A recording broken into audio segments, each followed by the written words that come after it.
There, now we're streaming. Well, welcome everyone to the SaturdayMP show, episode number 101, being recorded 100% live, June 1st, 2026. I'm your host, Chris, and I'm joined by Omar again. Omar, if you want to give you a quick introduction there. Hey, my name is Omar Ashur. I'm a web dev and also co-host of the weekly dev chat with Chris. And yeah, also enjoy doing some of this Pico stuff when I have some time. Yeah, I guess we could weeklydevchat.com. Yeah, where are you? Oh no. Oh yeah, we got to resize those images too. There you are. There's Omar. And Omar's Yeah, hosting this Tuesday. Tomorrow, actually, you're hosting. So yeah, so that'll be yeah. Hope good. to see some people there. Yeah, hopefully we get a good turnout. Not sure what we're going to talk about, but just check the web page check the or the webpage. Slack. Yeah, Slack, LinkedIn, all the things.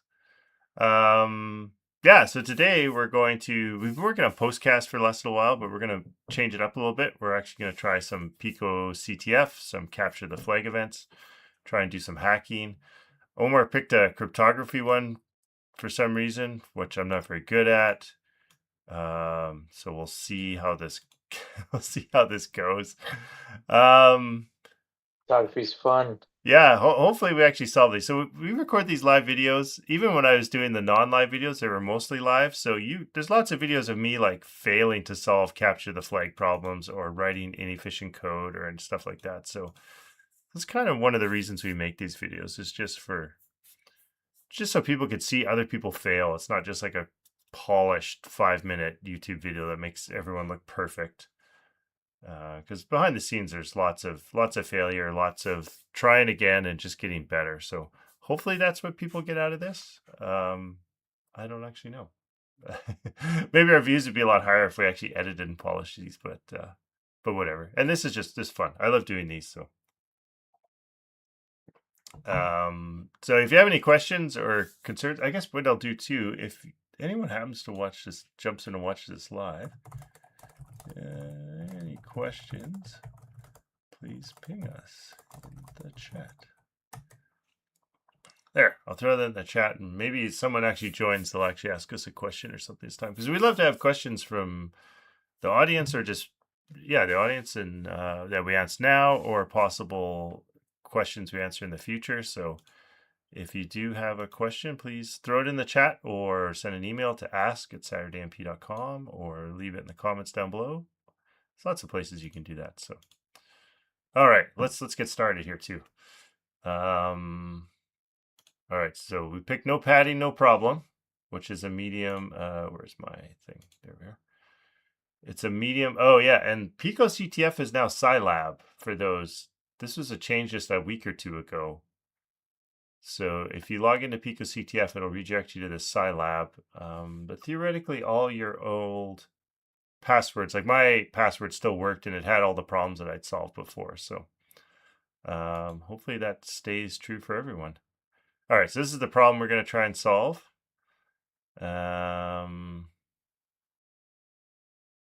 So I don't know what Oracle means here or whatever, but so we'll try not to use this hint unless we get stuck. And let's, I guess, launch this instance and see what happens. Submit the flag. Okay, so this is where we got to connect to. Excuse me. All right, so let's go to Visual Studio and then paste. All right, I have to remember.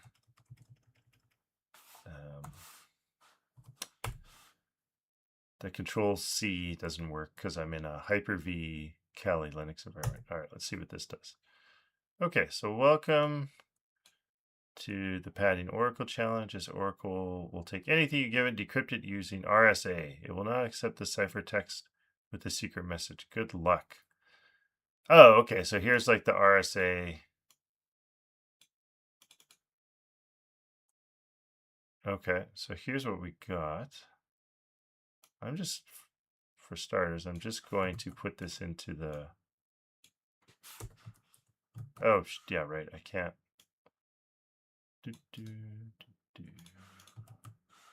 Okay, so let's put this in the README. Oh, what is this? Is there the no padding, no problem. Okay, so I think I need to know what we need to do for this, Omar, but I'm not 100% sure.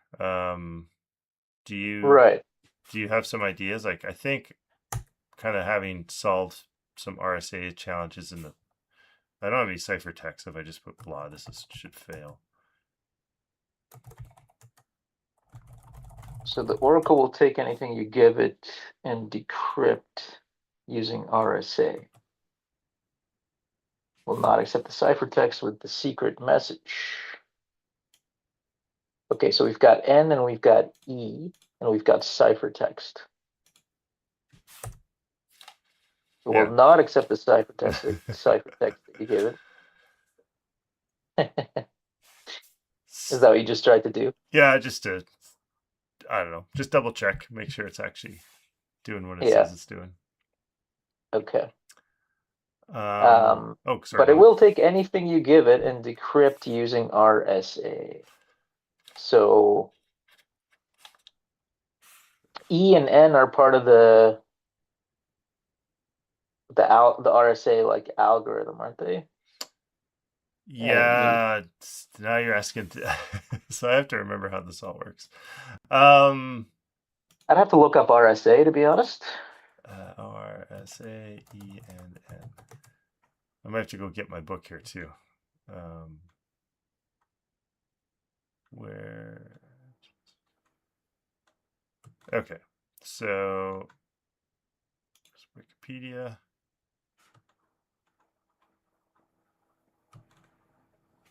Okay, so the RSA algorithm. Where's the algorithm here? I guess I can make that a touch smaller. There we go. Okay, so this is how you generate the key. So you take two large prime numbers, Right. And that gives you N. So you multiply those two bad boys together and you get N. And then E, I can't remember what the heck E is.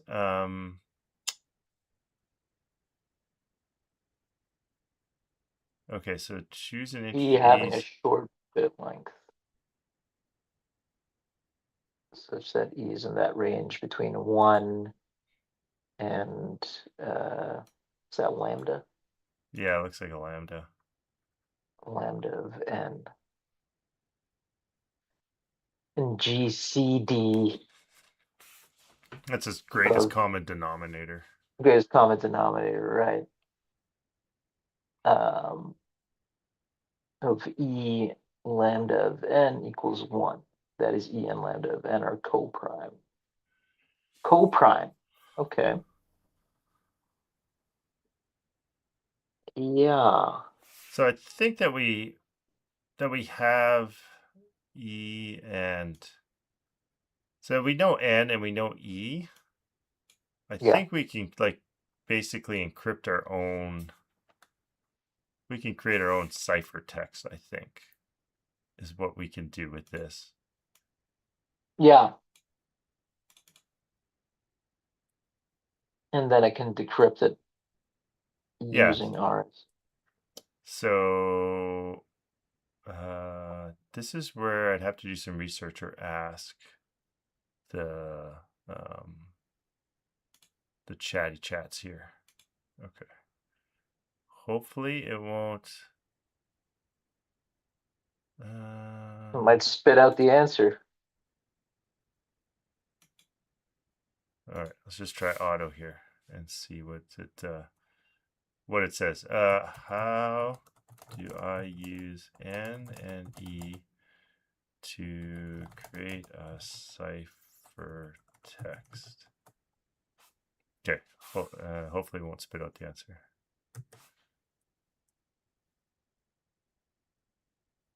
Because I can also open up like Claude or something just in a window, like a separate chat window.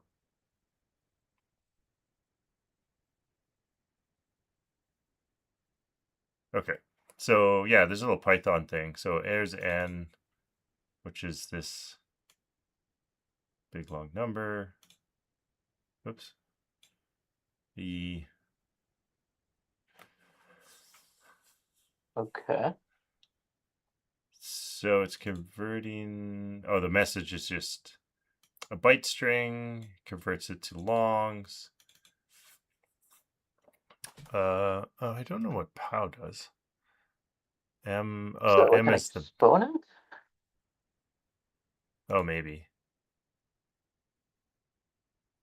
Because I did one time. Believe it or not, I actually recorded a video of me hand calculating the RSA algorithm, and I don't remember how it works. Um, Gotta look at your videos, man. yeah, geez, someone should watch those again.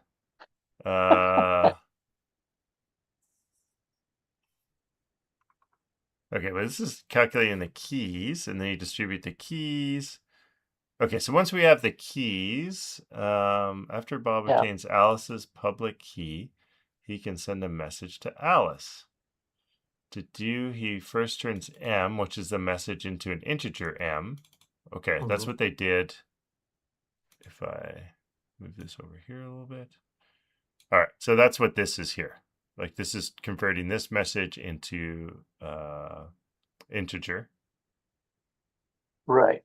And the padded plain text such that, oh, this is it. Okay, it probably has something to do with this clue here. Such that 0 is less than M is less than N.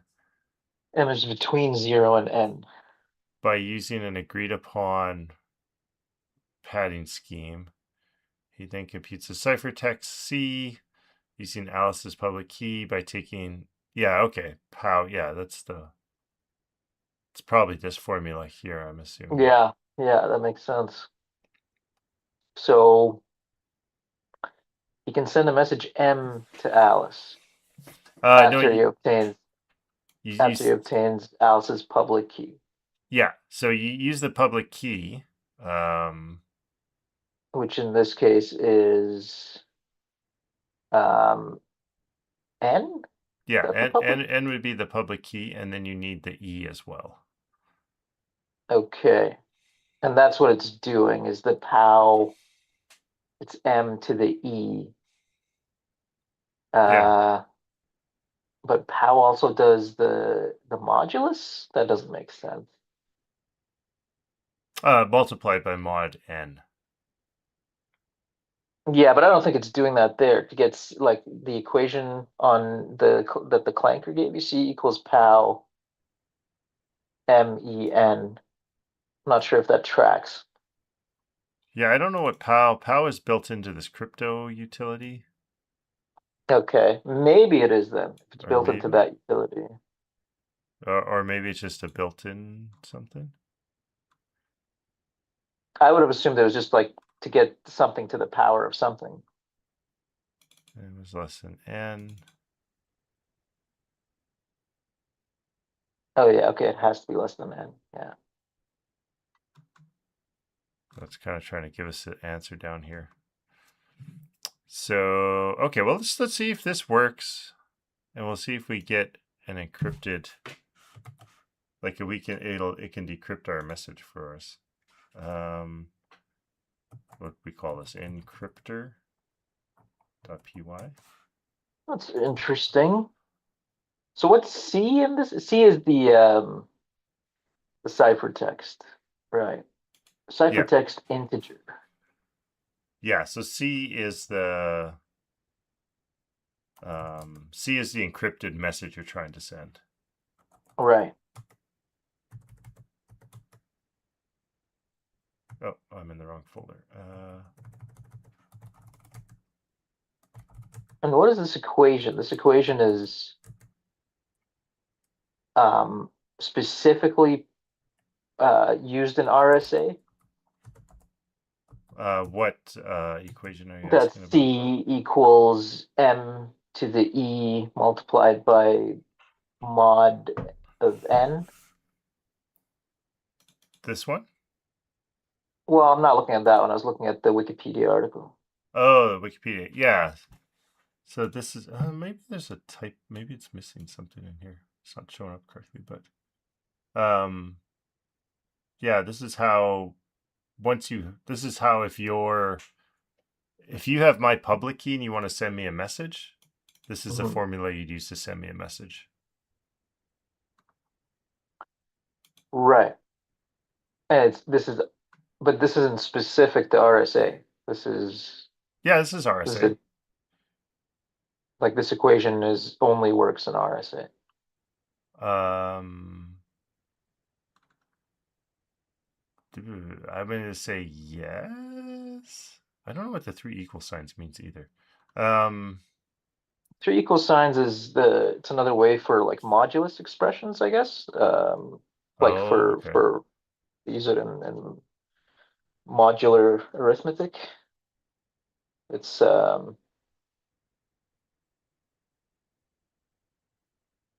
yeah, it's like sort of like saying it's adjacent. It's adjacent. I don't understand what that means. Like that um the number on the left side of that operator is adjacent to the one on the right. What does adjacent mean? So I think adjacent means like so thinking back to it's like a different arrangement of writing like say 5 mod 3. So instead of like saying 5 modulus 3, um you would write like I have to review it, but it's from what I remember, it's sort of like another way of writing that basically. That it's like similar to that expression, but Oh, okay. yeah. I still don't fully understand, but math. I was not a math major. But they do have a calculation down here. So basically they have the encryption function here. So you take M to the E and then mod that with N.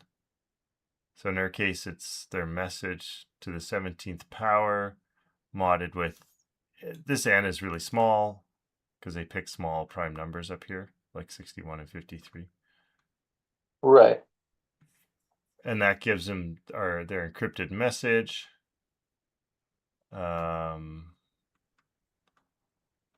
And then to decrypt it, because N and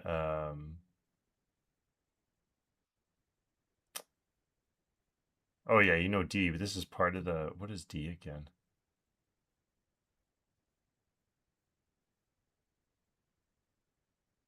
I can't remember what D is. It's something like your private key or something.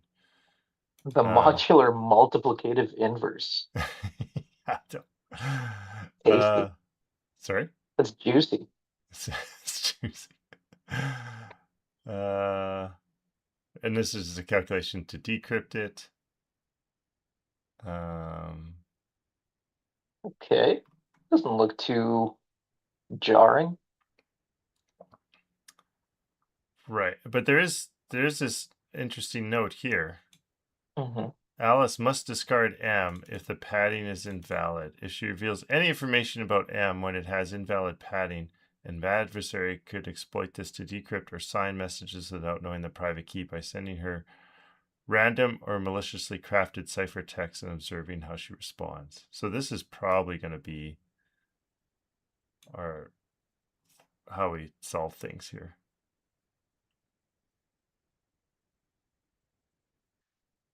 I'm not really sure what that means. So if I remember correctly, the padding scheme is you have to break that message up into chunks, right? So you define Right. how big the chunks that you want, and you break it up into that many chunks, and then like you're gonna have something at the end where like the message won't fit into your predefined chunk length, Hmm. and for that you need to do some padding. I So I see. think that's So that all the lengths of the chunks are like the same? I think, or let's see here, padding schemes to avoid. Oh. All right. To avoid these problems, practical artists typically embed some sort of structural randomized padding into the value m. Oh, okay. So yeah, you're basically adding something to the end of the message. Okay. So I Can I think see it in action? I think that's to. Oh, okay. So maybe that's to help. I had that wrong. I think that's to help. Like it's like a salt for your password. I think. Oh, So to give it a bit of randomness, because otherwise, every time you sent the same message, you would have the same ciphertext over and over again. yeah. And then I That think would make sense. that would let people guess kind of what your keys are. Yeah. Wouldn't be very effective.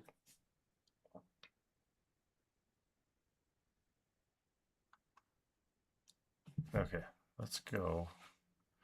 Oh, I have to install. Oh, how do I do that? How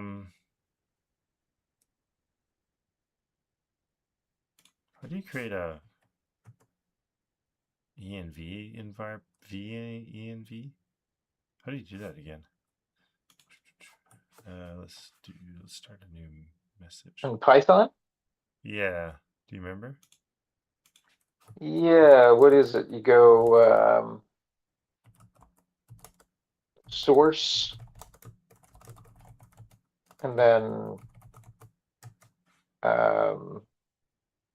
not sure if there's a flag or something, but you go like source and then just say like VNV, the directory that you want to create the VNV in. Oh, sorry, Python. Yeah, so there's the Python command first. Python and then the flag dash m vnv.vnv. Yeah, there you go. Oh, like this. Okay. Okay. Let's try that. So Python Not sure what that flag is for dash m. env.benv. Hooray! Yeah. Source.vbin.activate. Okay.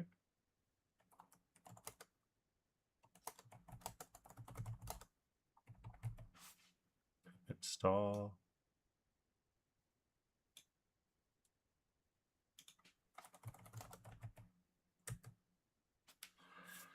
All right. Pip install py cryptodome. All right. Cryptodome is installed. Cryptodome? Yeah, it's this. So we get this this cryptography library. Oh, okay.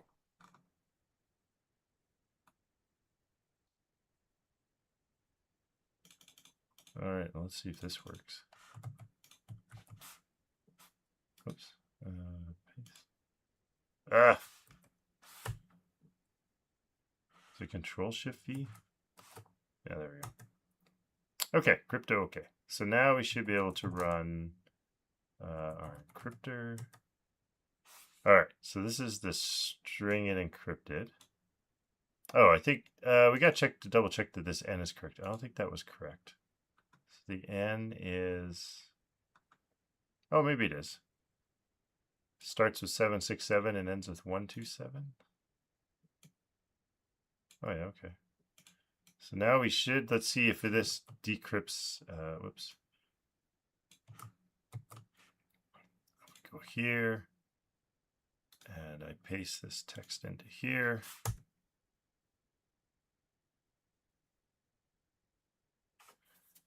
Here you go. Oh, it gave me.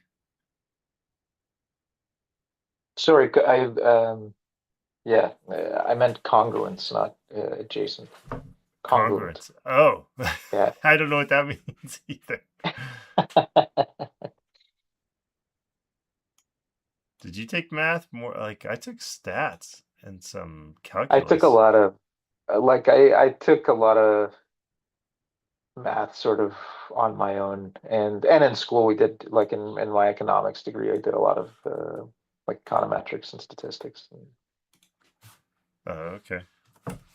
Yeah, but I was interested in like cryptography, so I just kind of like I was kind of doing it for fun, to be honest. Oh, that's cool. Yeah, it's there is a lot to it. Let's be clear about this cryptography stuff. I mean, there's it goes deep like many other things.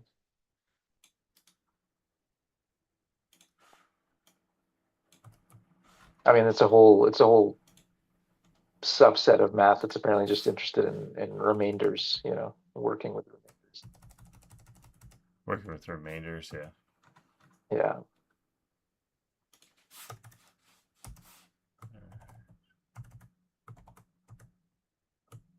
Well, as you know, I mean, you've done a lot of like you know, using modulus and clock arithmetic, as they say. Clock arithmetic. Yeah, again, my math is pretty rusty. Okay, Yeah, but it gave. a lot of programmers don't seem to be too into math. They're sort of Yeah. This is what it decrypted, though. It gave us like this back. Oh, did it give it to us in like the number format?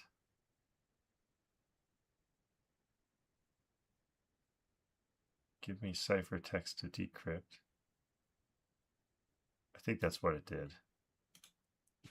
Let's call this cipher to string. So what happened there? You blasted it into the library. So I ran this app here. Yeah. Right. So Okay. it gave us the ciphertext. So I It gave ran us the that. ciphertext. Yeah, I Yeah. ran that here. And then I took that ciphertext and I cut and pasted it into here. Right, Okay. give me a cipher to decrypt, and it spat out this, which is really long. Okay. So what is this? This is the decrypt. This is it decrypted it. I think what this is it decrypted as a number. Okay. So now we need to um, take this number and convert it to a To string. text. So I think I Yeah. need to do bytes to long. Here goes bytes to long. No, I want to do long to bytes. Long to bytes. Yeah. Bytes, is that a thing? And then we'll do this. So it'll be This is message long. yeah. Sure. Message long. Okay. Long to bytes is a thing. Huh? Oh, I probably need to have this in here. That's probably what I need to do. Okay, I'm going to turn off. How do I stop the suggestions again? How did I do that?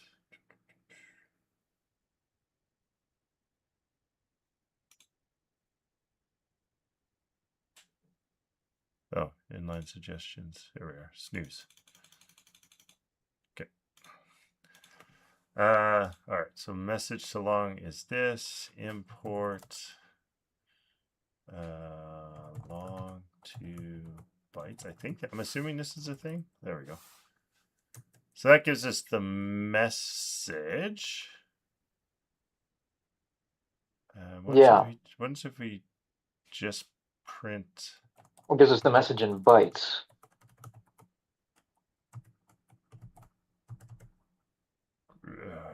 Okay, what if I just print M? It's probably not what we want, but I'm just curious what's going to give us. So Python. Like, won't that just be a bunch of ones and zeros? Oops, I need to be. We're talking bytes here, right? Yeah, so I don't. Ones and zeros, bro. I don't think this is what we want, but I'm just gonna try it anyway. Python.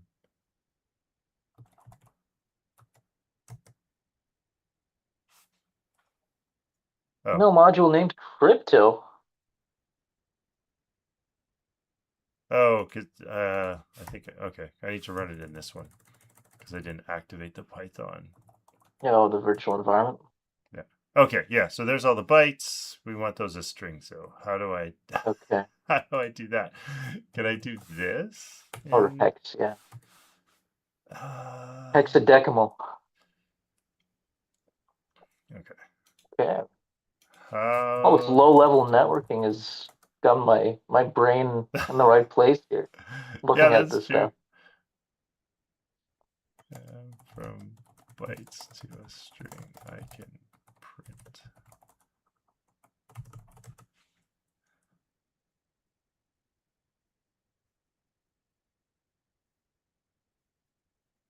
Oh, decode. Okay. UTF-8.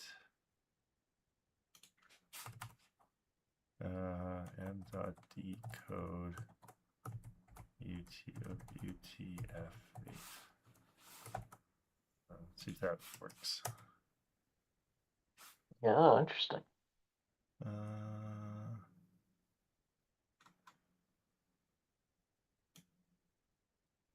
Invalid start byte.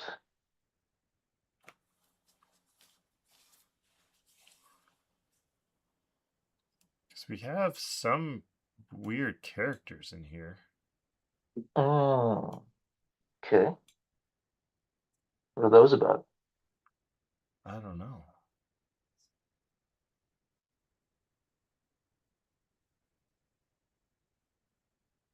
Yeah, there's a bunch of them.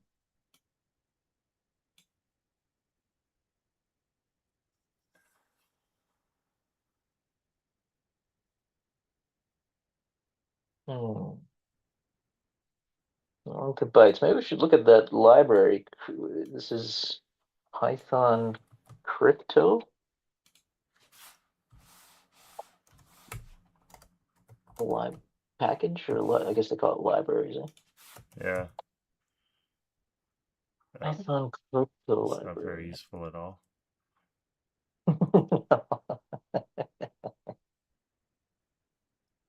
I thought that's what it would send back. Okay, maybe I have to go back to here.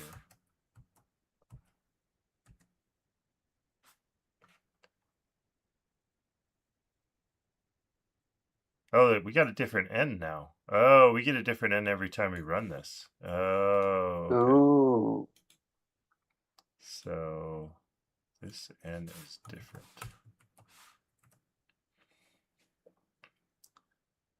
Okay. If I go here and run this one.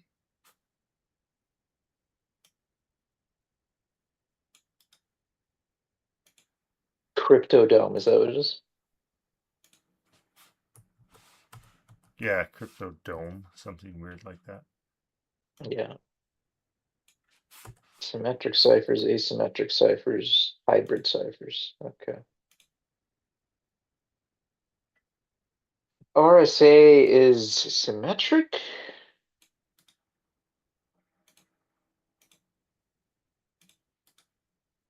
I'm not 100% sure what symmetric means, but oh, okay. This gave me a much smaller one. Okay, that's better. That looks like more like it would fit into hello. Oh, okay. I think I screwed up because we canceled it and then started it again. Oh, I see. Yeah, there we go. Okay. Hooray! Yeah, because I think we canceled it and started it again, and it had a different key, Okay. so it was giving us or a different yeah. Oh, okay. So there, we were able to decrypt it, so that's good. But now I don't know what to do. What do I do with this mess?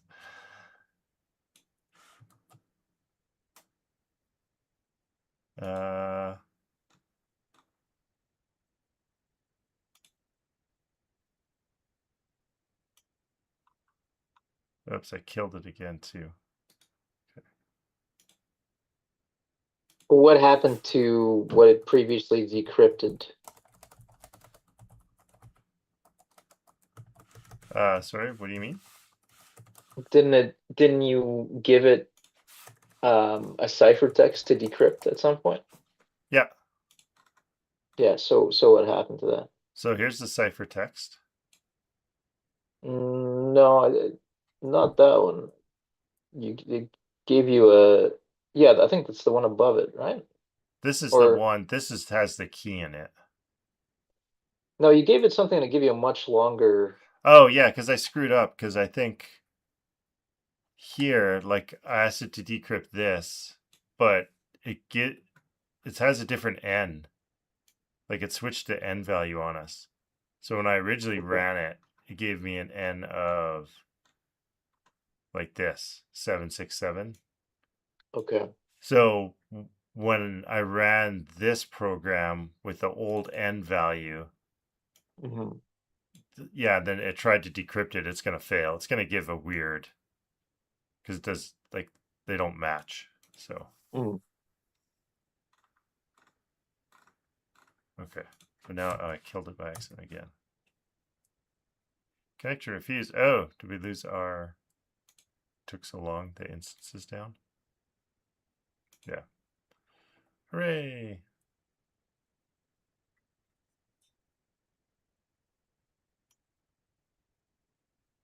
That's probably going to give us another different n, but okay. Oh my god. Screenshot taken. I didn't mean to do that. Okay.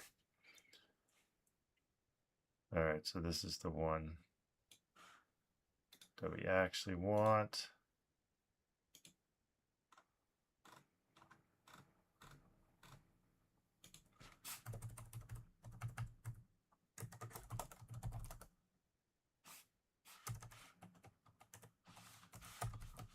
Okay. Above. Decrypted to hello using the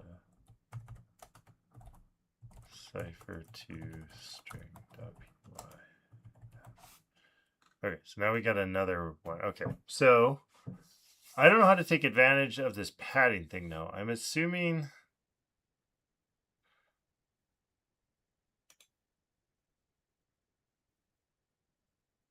like it must be generating new keys all the time, which is kind of a pain in the butt, but okay.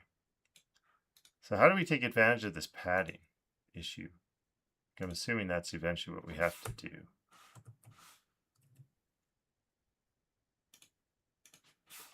The padding issue.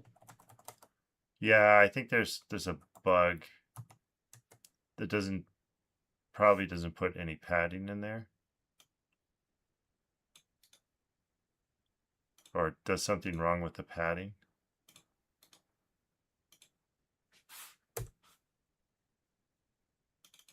Right, like is this exactly the same? I hate it because the Control Z to copy just kills it. Because okay, but it gave us the exact same text. Like this is the exact same. Yeah, this is running with different keys gives the same. I think. Maybe not. Okay,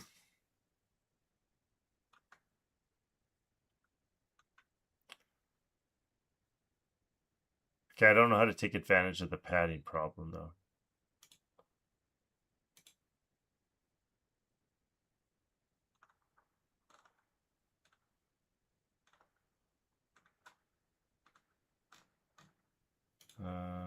Padding schemes. into the value m.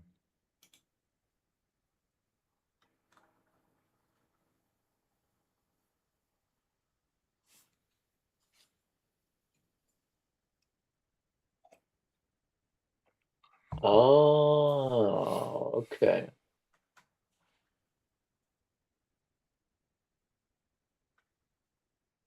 I see. Interesting.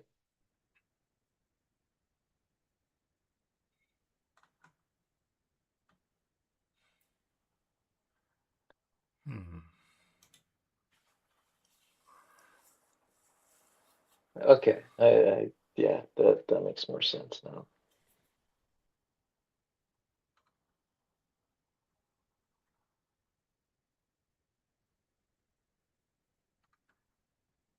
So you're saying in this situation there is no padding. I don't know if there is no padding, but there's definitely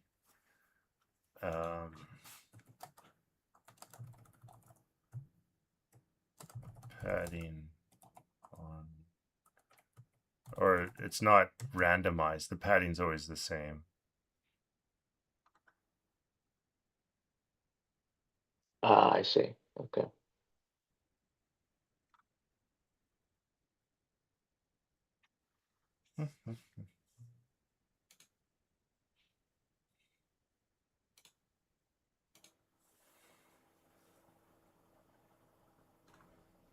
Padding's always the same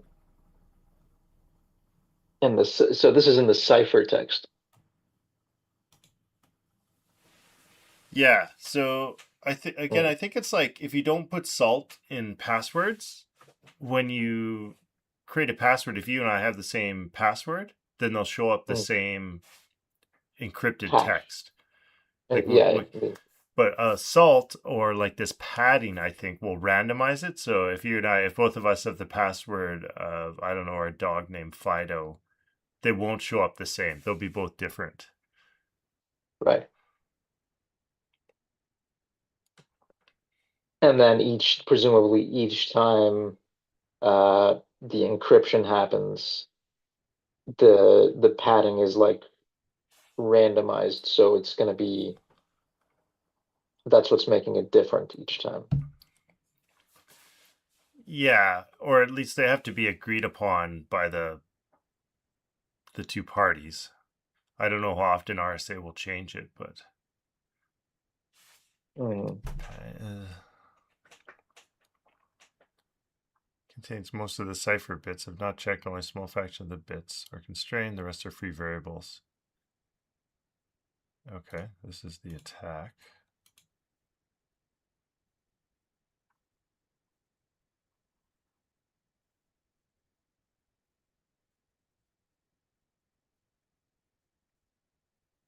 Oh, it doesn't really go into the attack there.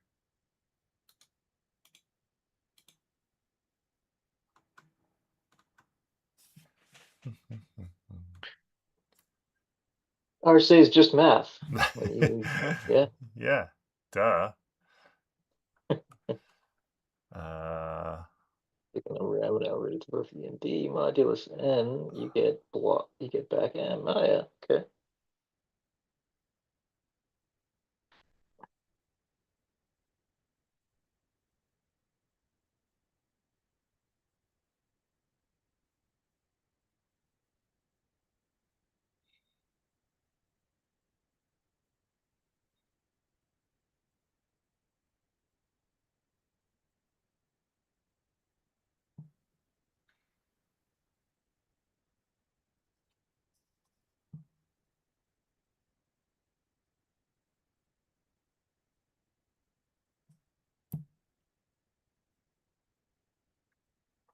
we can get to an approximation.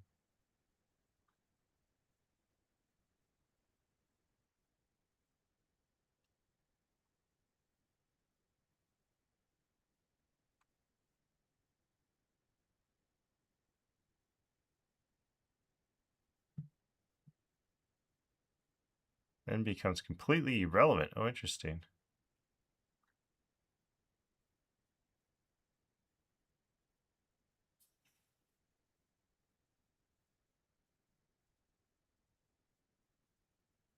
Okay, well, here's some Python code for it.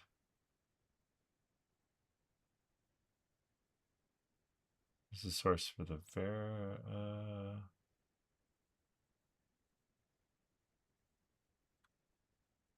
oh, maybe this is the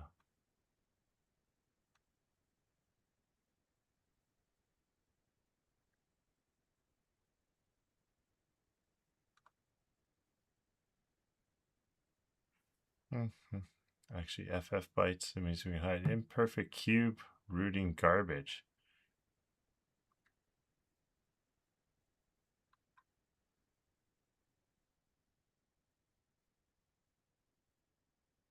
It's easy. I love how that's just like it's easy to cube root it. I'm like, I don't even know what that means either. I really Well, it's need just this. instead of a square root, it's a cube root.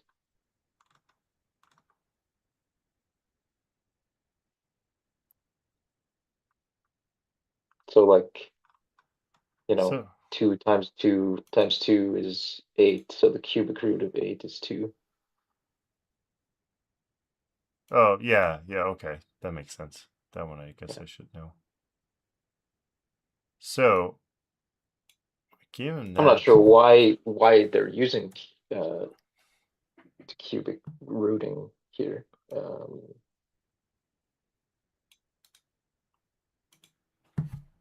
so if I go to here, okay, let's try this. It says I should be able just to put a bunch of garbage in there. So our message is just hello.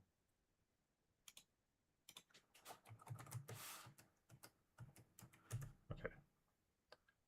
So if we run this, okay, so if I paste this in here, okay, that's great. Now, what is if I, oops, You just added something there? I don't know, I'm going to change this 99. Okay. Oh, no, that failed.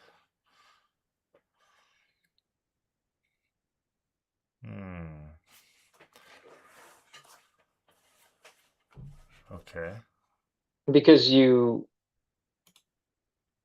changed it in n, right? The n that you yeah. So that breaks the rule, right? Because now it's not in the range. Sorry, what do you mean by that? Well, there's a rule, right? Like there's is it m is greater than 0 and it has to be less than n? Yeah, the size of the message, yeah. Oh, should I make a really big message?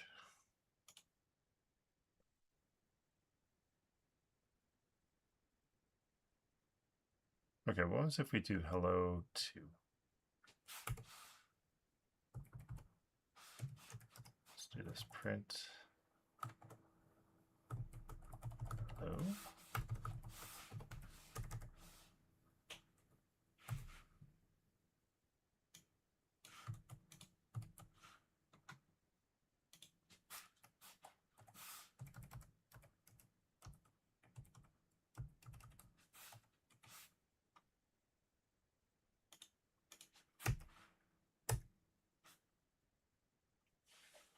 Okay.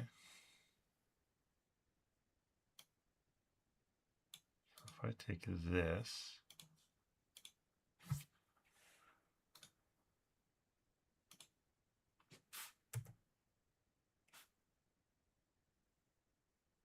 gave me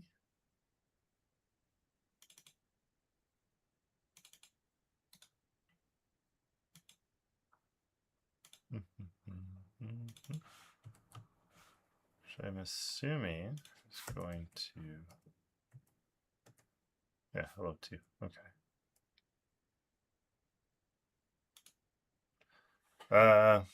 Did that tell us anything?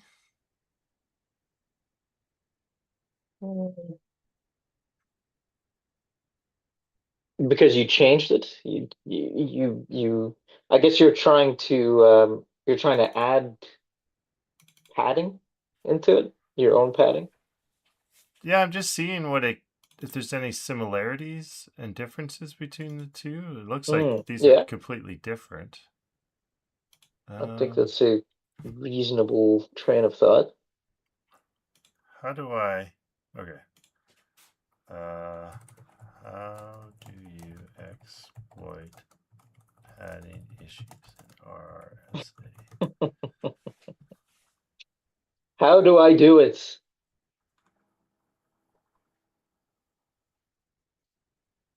Yeah, exposing noisy oracles.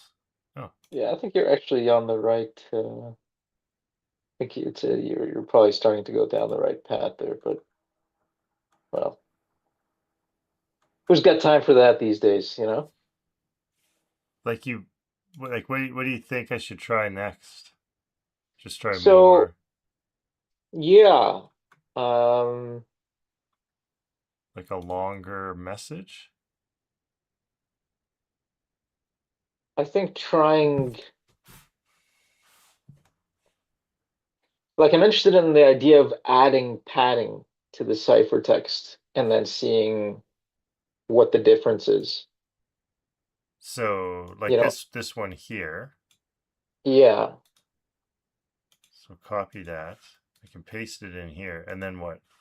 And then put something on the end, Yeah, so what happens there? Does it reject that if we added something like like a 99. uh yeah, is that what you did before? Yeah, like yeah, it spit out. This is clearly not the. And then if you um try to put that back into bytes, what happens there? Like what is that? Oh, that's probably going to give us a. That's not going to be anything. It's going to be a weird message.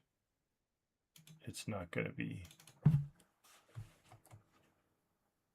Because it's just too Yeah, yeah, okay. it's gonna be garbage. Yeah. Right. Okay. Um, yeah, I guess my brain is just going to how padding works. Like, how does, um, like if we had a message, I guess that's the point. If it was padding, it'd be like impossible to break. Yeah. Okay, so if we go back to here, padding.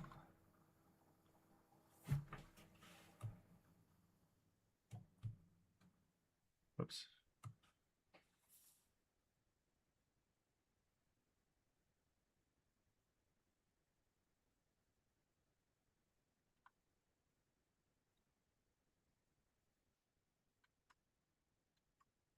Bit padding.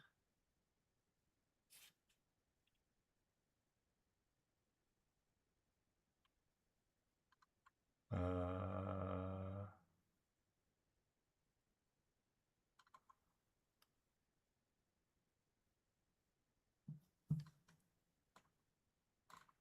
So you're saying with something, if E is small enough,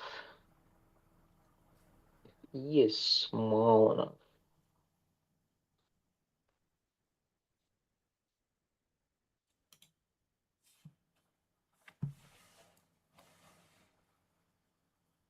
Alice and Bob. It's always Alice and Bob, huh?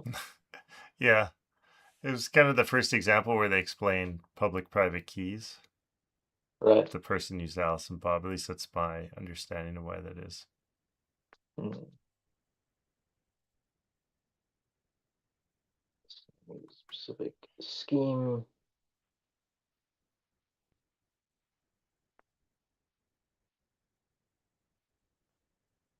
Oh, that's interesting about voice over IP. Um, okay. Padding an encrypted message can make traffic analysis harder by obscuring the true length of its payload. Choice of length to pad a message may be made either deterministically or randomly. Each approach has strengths and weaknesses that apply in different contexts.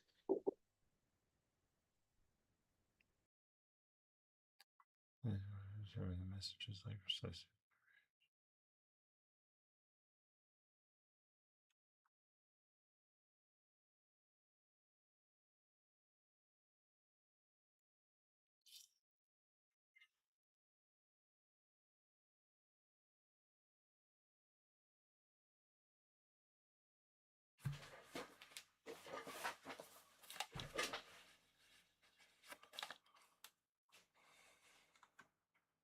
Okay, so if we send something with the same length, well, let's try that. Hello and 1, 2, 3, 4, 5. Does that tell us anything?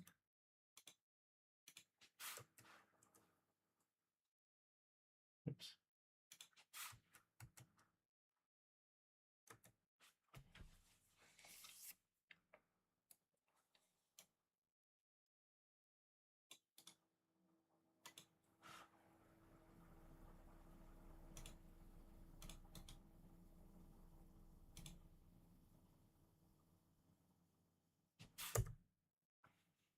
Okay.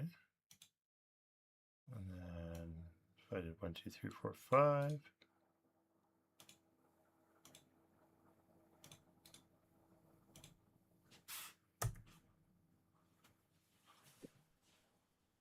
Ooh. Is that something? I don't know. Oh, shoot. Okay, but anyway, this is let's copy this. This is hello 2.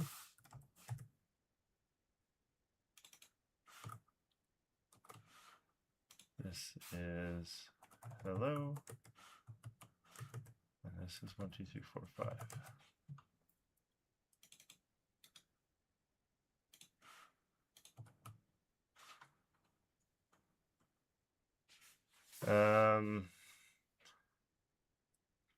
I don't know exactly what this is telling us, but I'm sure there's some stupid math we have to do between these two. Why these two? Well, they're the same length. This one's slightly different length, but Right. so what?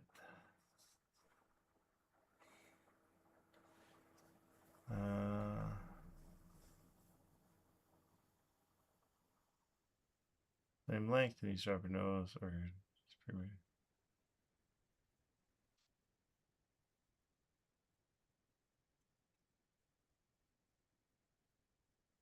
determine the length of the regular message payload.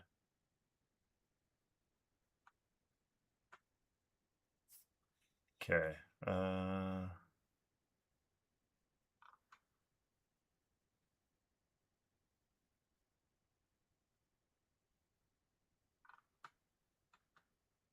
Okay.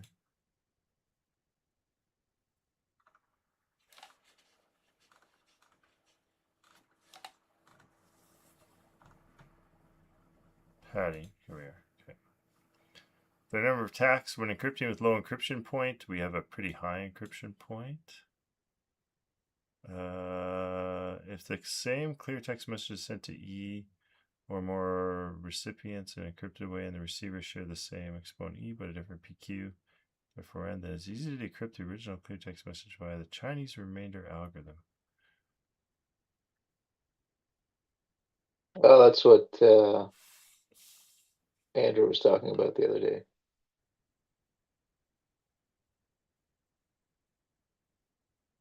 By encrypting likely plain text under the public key and test whether they're equal to the ciphertext.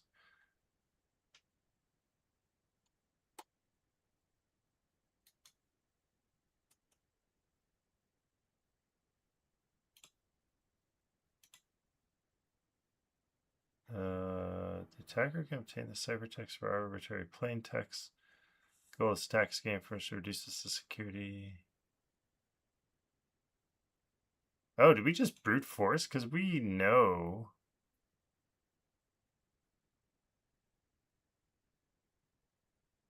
We know the key.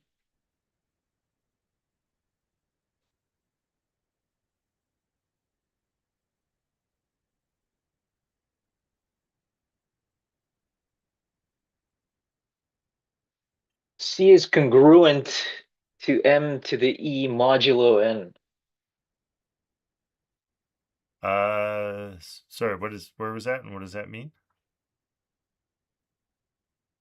An attacker wants to know the decryption of a ciphertext C congruent to M to the E modulo N may ask the holder of the private key D to decrypt an unsuspicious looking ciphertext C prime congruent to CR to the E modulo N for some value R or some value, whatever that is. I don't know what that sign is. A chosen ciphertext attack. Oh, value R. Yeah. Okay. You just had the thing over. Right.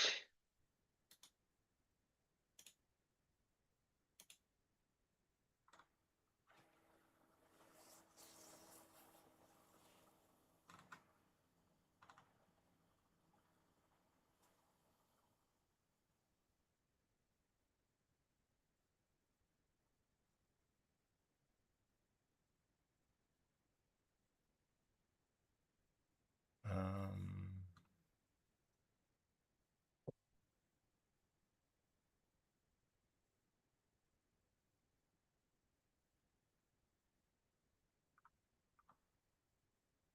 okay, what was the hint? Maybe we'll take a look at the hint. All right. What can you do with a different pair of ciphertext and plaintext? What if it is not so different after all? So we have the ciphertext and the plain text. So, right, so we What if have, it's, yeah. oh yeah, let me get the ciphertext for these two. Oops.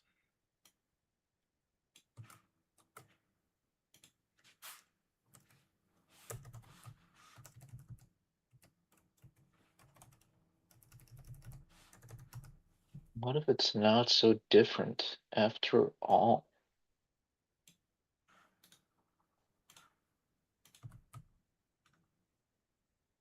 Some kind of pattern here?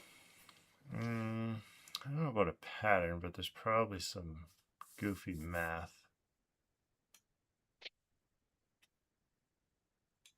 What makes you say that?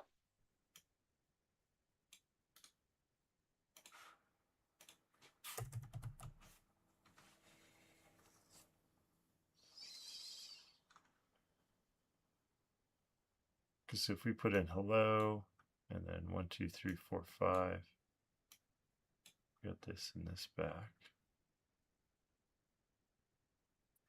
I don't know. Does part of it look the same? Like, I don't see anything that looks the same right off the top of my head.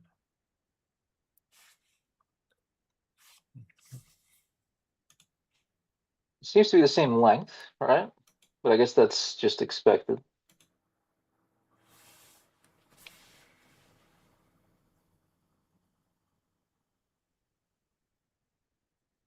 Yeah.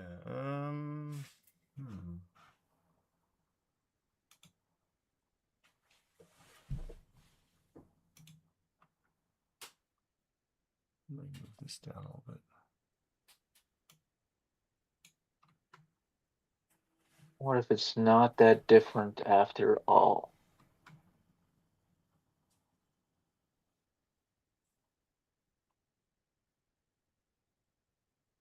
Okay.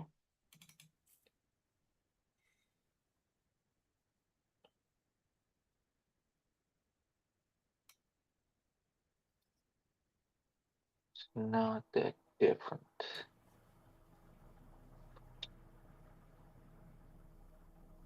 Between the plain text and the ciphertext. So the plain text is the big one, the ciphertext is the small. Sorry, This is other way what around. we encrypted using this encryptor here. Yeah. And then the smaller number is what the decrypted ciphertext is. Yeah, so that's the plain text. Well, I guess no. Okay, yeah, the plain text would be the 1, 2, 3, 4, 5. Yeah. Which ones if we did?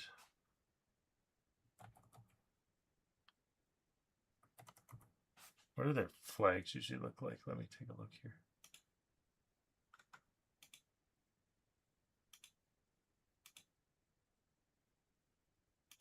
What do past flags look like?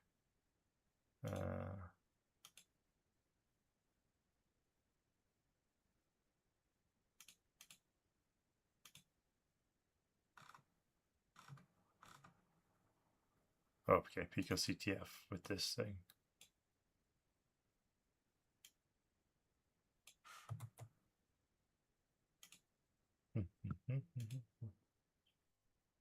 Oh,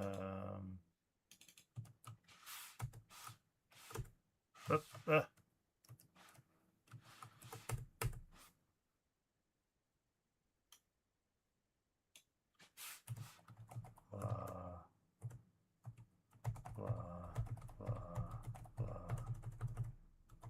blah. It's usually underscores, and not that it matters.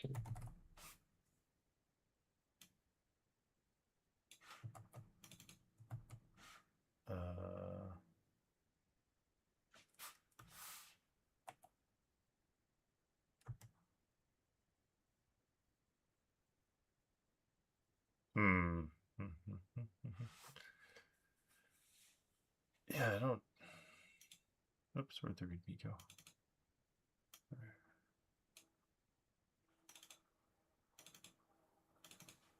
Yeah, there's probably some math. There's, so what is that? RSA.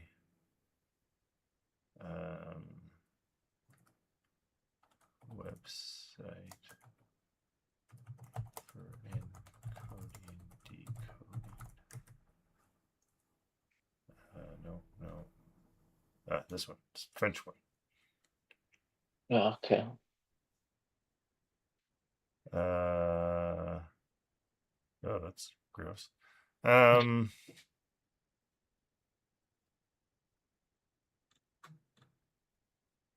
So,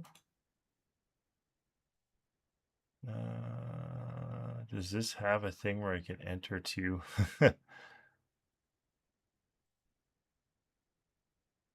So it's got CEND. Ooh, yeah, we don't have the prime numbers, P and Q. Yeah. We've got N, we've got E, right?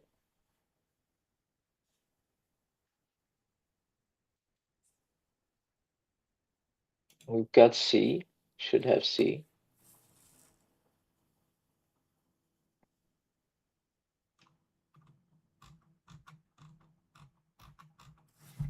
Let's see. RSA. Okay, so plain text as integer number.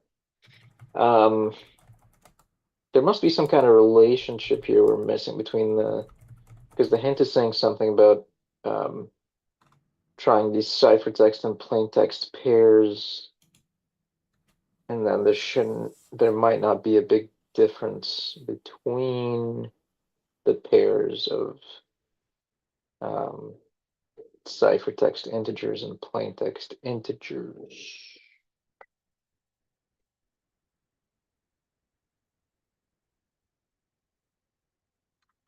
as far as I understand.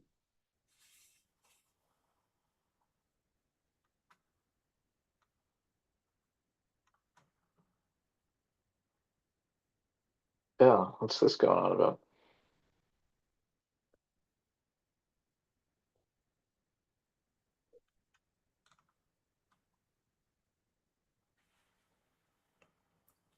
Cipher Okay. 1, cipher 2.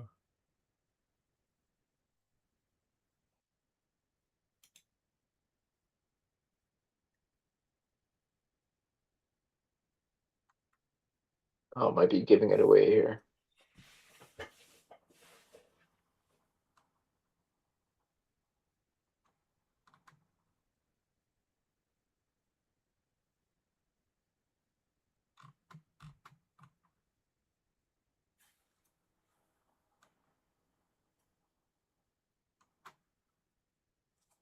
Okay, so so I have the following equation. E, but we know what E is. E is the same for both.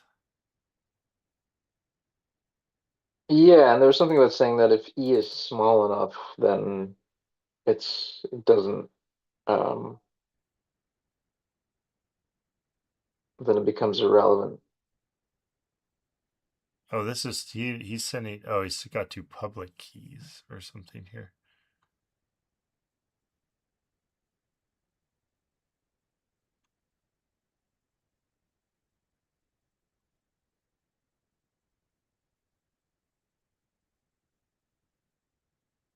I still don't understand that.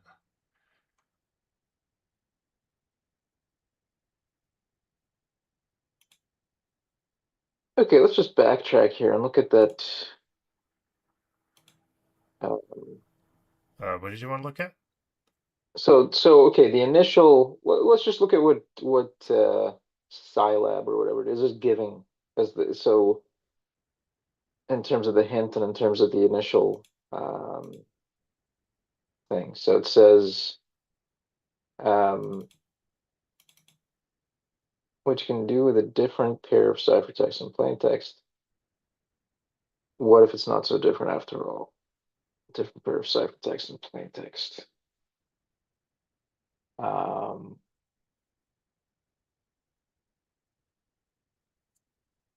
A different pair of ciphertext and plaintext.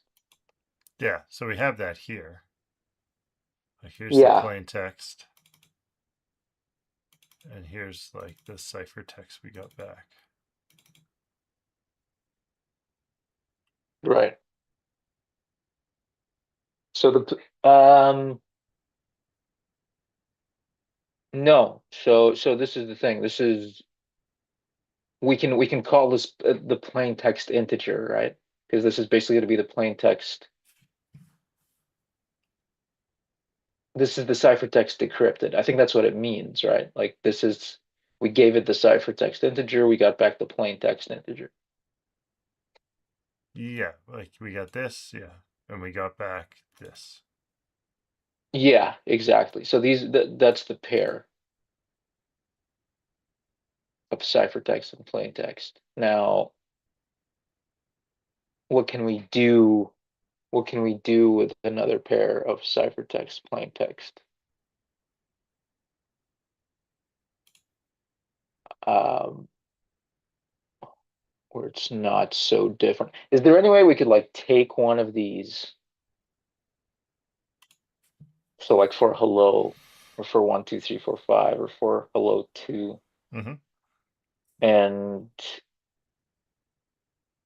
alter the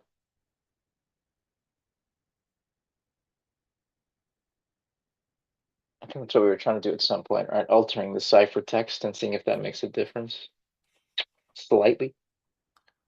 Didn't seem to. Mm. I guess we could try just putting stuff on the end, seeing what happens. Oh, killed my session again.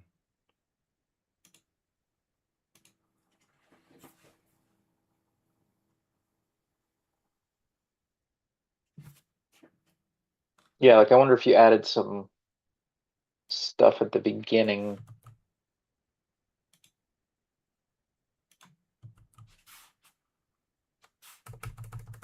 Some randomness. What happens?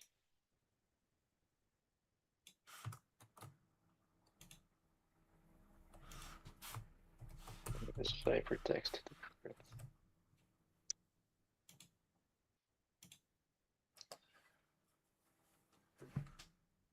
So I'm wondering if we could even just brute force this. We just put picoCTF and then we just fill this in, but that would be quite a bit. And then we just keep comparing the output to the. Oh yeah. Okay. Yeah. But I don't know if that would work. Okay. I mean, it's creative, the least.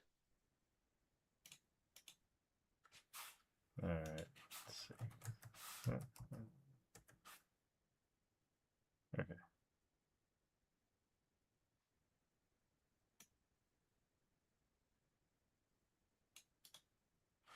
Copy that to here.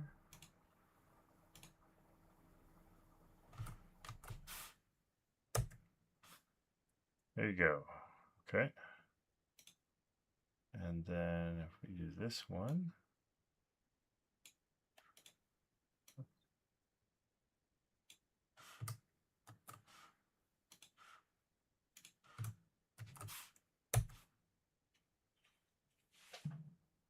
well, it's a little bit longer.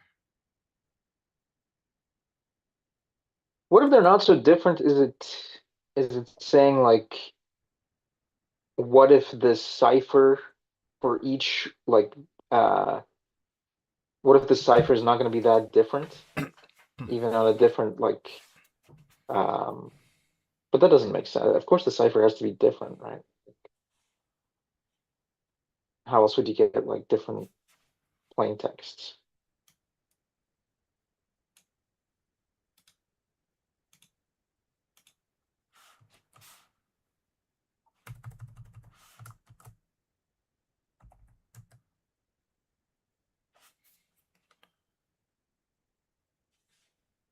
It's got it. I just threw Oh, some. hold on. I threw some random garbage at the end.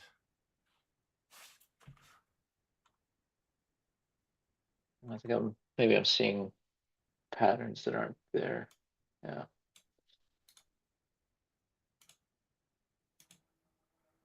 I'm looking at too many numbers for too long.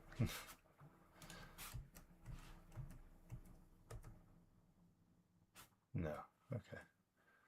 Didn't work. Thought I'd throw some random junk at the end and see if it.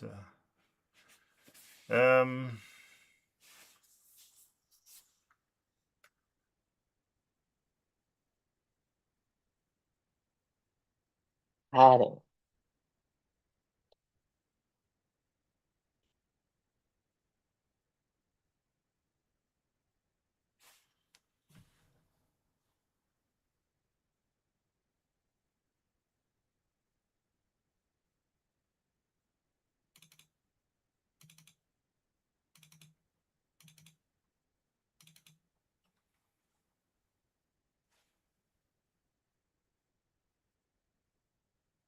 Yeah, because you must have to give it this ciphertext, but change it somehow.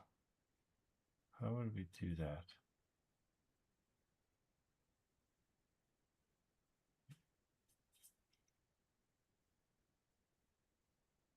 Because we have.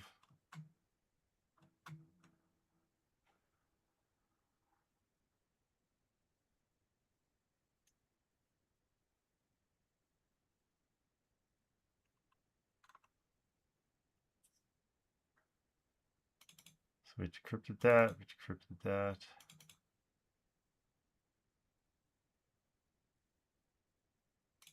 Do I?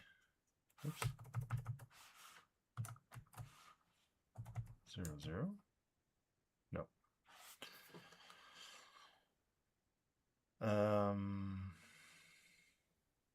I put zeros at the beginning. I doubt that would do anything.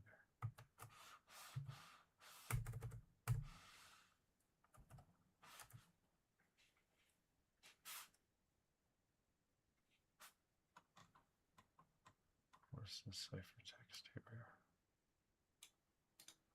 we are. Copy. Bleichenbacher.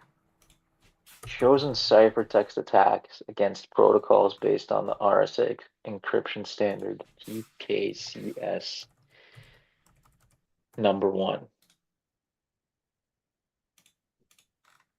A new adaptive chosen ciphertext attack against certain protocols based on RSA. We show that an RSA private key operation can be performed if the attacker has access to an oracle that for any chosen ciphertext returns only one bit, telling whether the ciphertext corresponds to some unknown block of data encrypted using PKCS #1.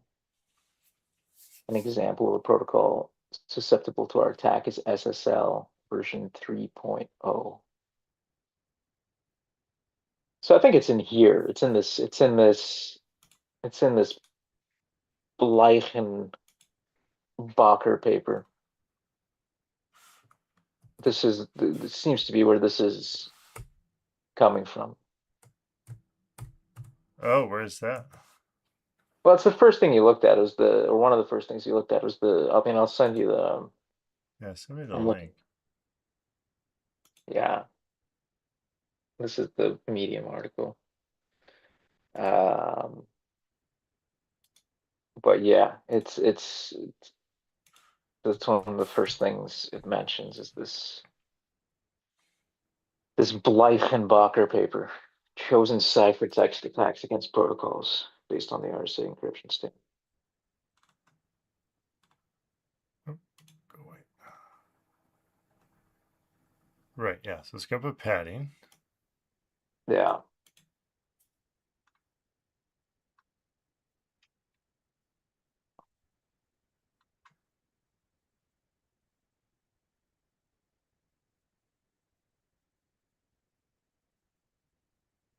Bell Labs. I mean, this must be old, right?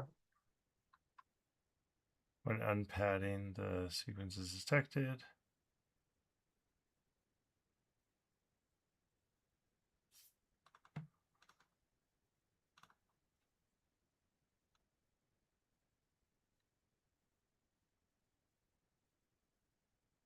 Okay. PKS number 1.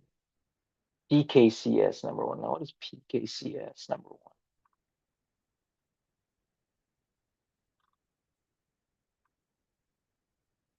It's just one of the RSA encryption standards.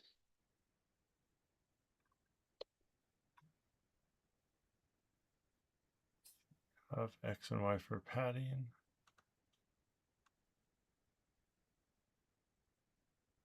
Public key cryptography standard. Yeah.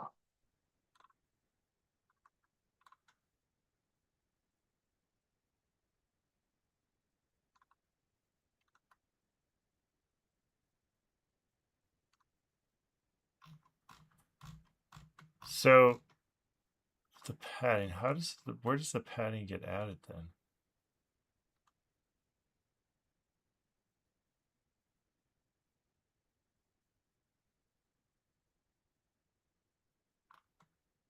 Bachelor attack, this one. Oh, to create an account. Boo.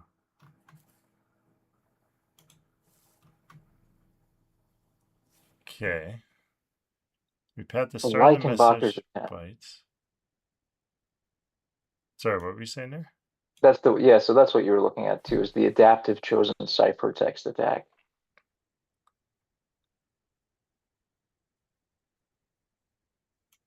Sorry, what am I looking at? This is what you were looking at before, I think, right? That's the Bleichen, another name for the Bleichenbacher attack that there Oh, seems to okay. be the So if we look at our 1998.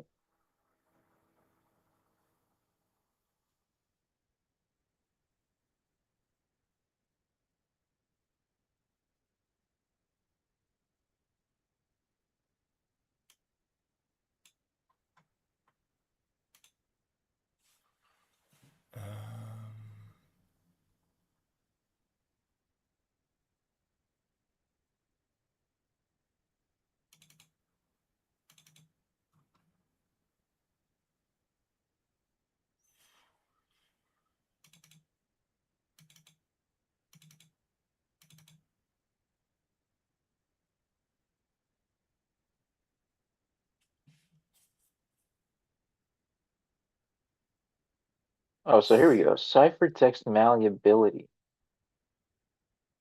Encryption algorithm is said to be malleable if it is possible to transform a ciphertext into another ciphertext, which decrypts to a related plaintext. Maybe that's has to do with the hint that they gave. malleability. An encryption algorithm is said to be malleable if it is possible to transform a ciphertext into another ciphertext, which decrypts to a related plain text. Yeah, that's what we want. Yeah, given an encryption of plain text M, it is possible to generate another ciphertext which decrypts to f of M for a known function f without necessarily knowing or learning M. Malleability is often an undesirable property in a general purpose crypto system since it allows an attacker to modify the contents of the message.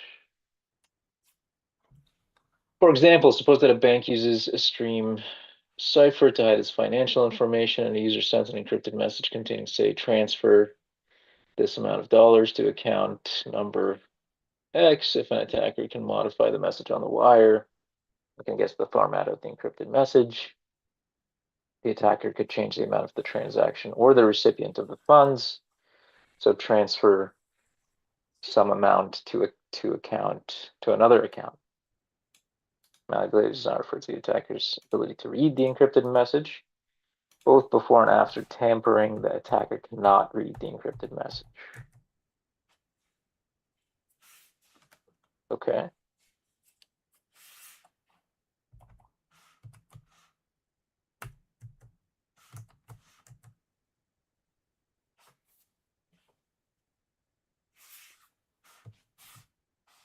Okay, so there's an equation here. I don't know if it's very helpful or not, but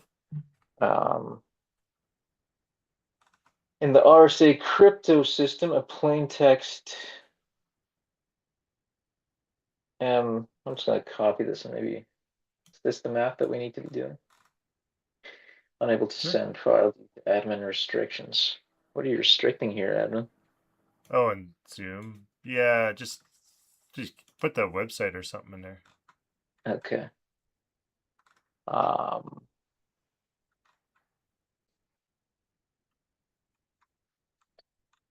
Yeah, in the RSA crypto system, a plaintext M is encrypted as E of M equals M to the E mod N, where En is the public key. Given such a ciphertext, an adversary can construct an encryption of MT for any T as E of M multiplied by T to the E modulus N equals MT to the E modulus N equals E of MT. For this reason, RSA is commonly used together with padding methods such as OAEP or PKCS1. Put those in the Yeah. Wikipedia articles. Yeah, and the malleability one. Down a bit. Where it says example malleable crypto systems.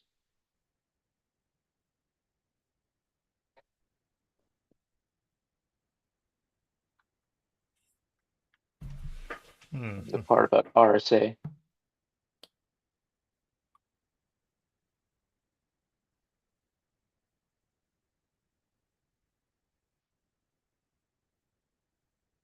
Right. N is the public key.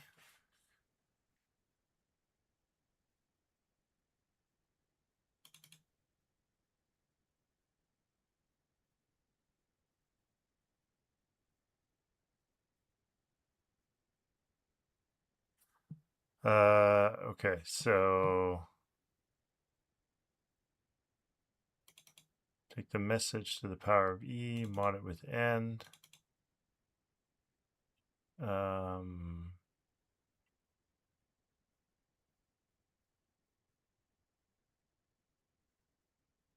For any T,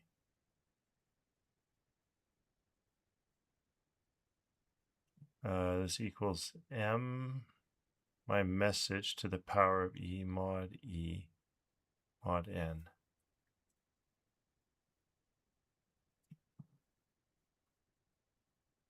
The message is is a plain text M. Oh, okay.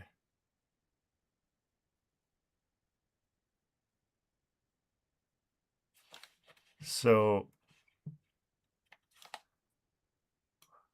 Let me just put this in here.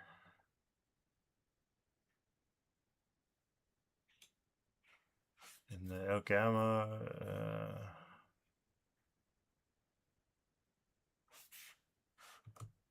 Okay, so if we do this, let's read me here. Okay.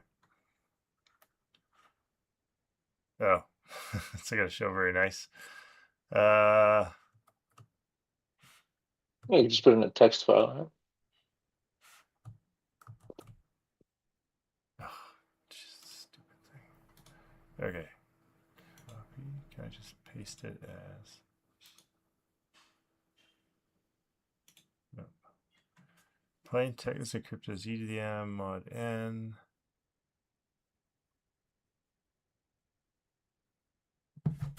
Okay, so really we have screen. Got it. e to the m times t e t to the power E to the power of e mod n.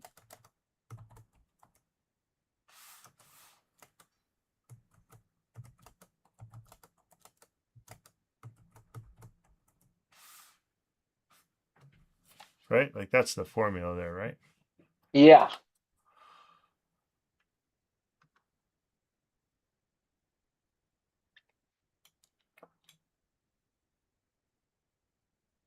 MT power of e. Yeah. Well, we kind of know. Okay, so let's. Oh, that's interesting. Okay, so where's my latest one here? For any t.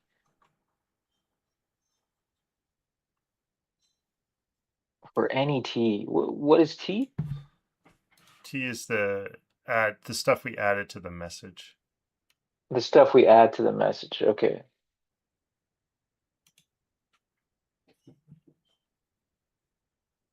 What stuff we add? The padding? A plain text M is encrypted as this. So e to the m is the encrypted message. So this is saying that any encrypted message times t to the e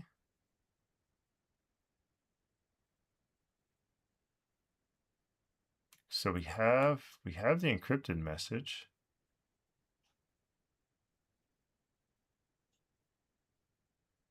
A plain text M is encrypted as that. Great. Yeah, that's the function for encrypting plain text M in RSA. Is m to the e modulus n. This is the encryption function. You pass in a message to the function, and then you take the m to the power of e modulus n, modulo n. So we have the public key, which is e n.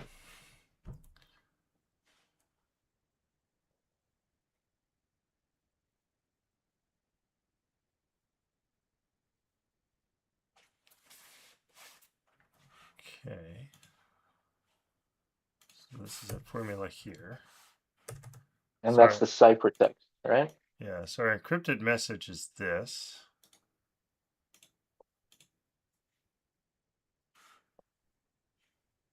So it'd be the ciphertext times t to the power of e mod n. How would I write that in Python? Let me think for a second here.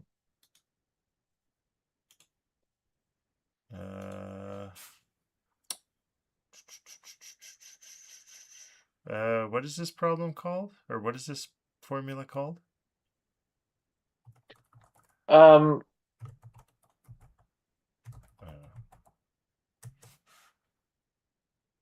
call it that for now.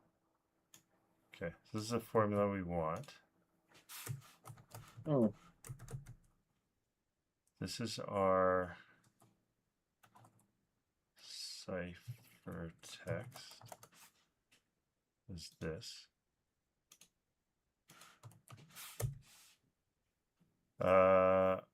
T is 2, sure. N is this ridiculously big number. Oops. Copy.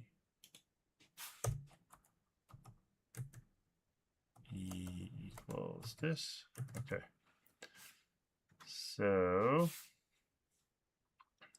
we have our cipher. Sure. Ciphertext2 equals our ciphertext times. Homomorphic. Okay. Oh, let's see what this says. Print ciphertext2.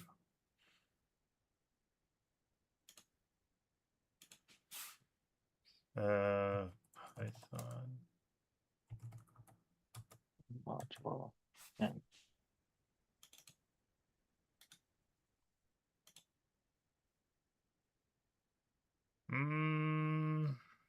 That doesn't look correct, but let's see. No.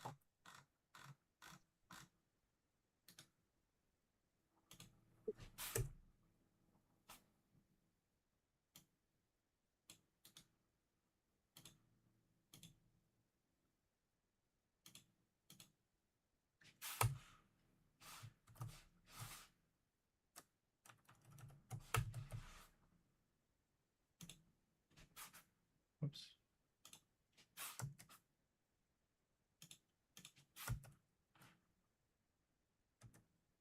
Yeah. So that wasn't right. Okay. Where's that formula? So we have our ciphertext times T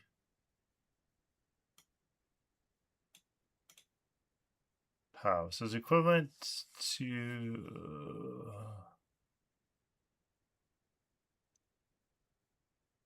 we don't need the mod in here because we have the mod after the fact. Like we have 2 mods in here. We don't need that.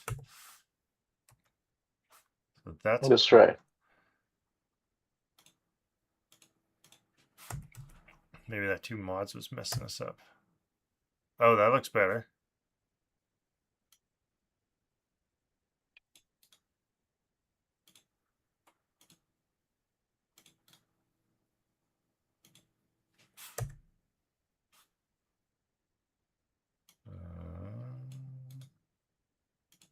I don't know. I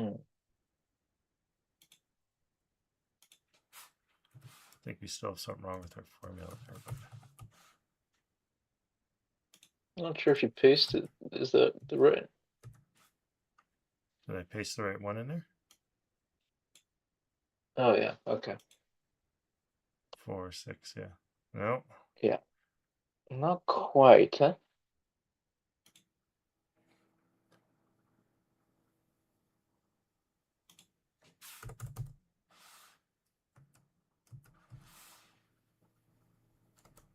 Um.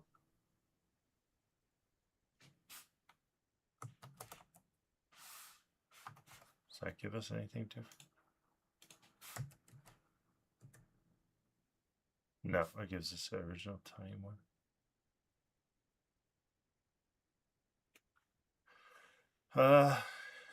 But what's? Hold on now.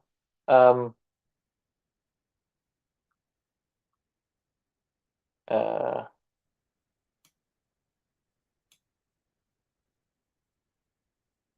MT modulus n.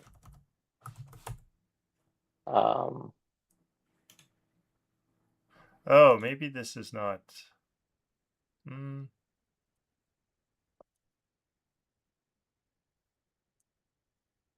That doesn't seem. Is that what it's doing there? The PAL? Like, what is that function doing?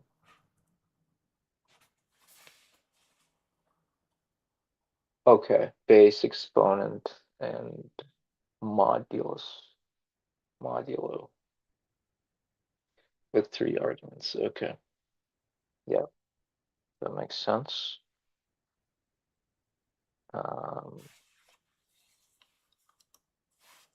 And then E of M, which is, yeah, I mean, that's about right. Construct an encryption of MT.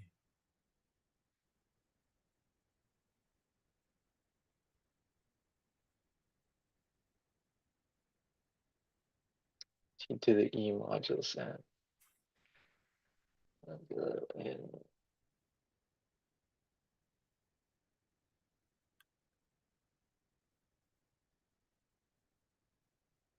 Hmm.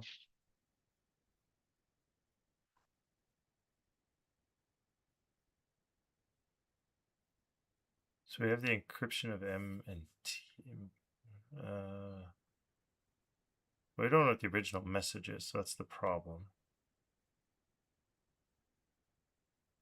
Yeah, we don't need to know. That's the point, is that we don't, the way to crack this, you don't need to know the message. Yeah, we don't know the original one. Yeah. So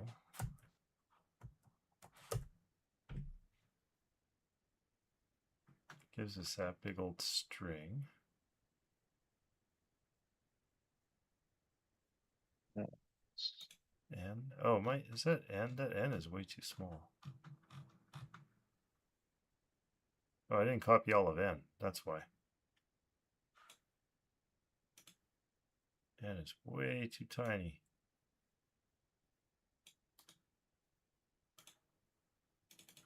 There we go.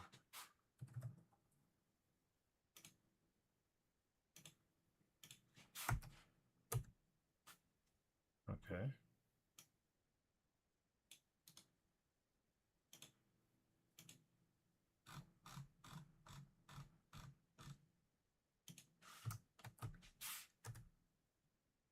Oh, that looks pretty good. Holy Omar, you're a genius. Maybe. We'll see. I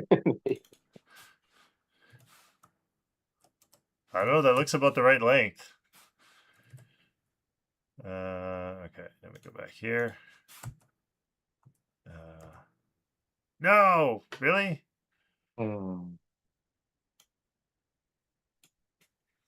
Seemed like it was getting there.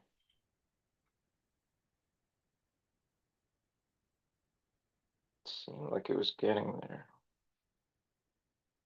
Yeah, like that's. I guess the ciphertext has to be about this long. Oh, maybe that wasn't quite the right length. Okay, what else did I screw up? So let me double check all these values here. Oops. E shouldn't make a difference, I guess.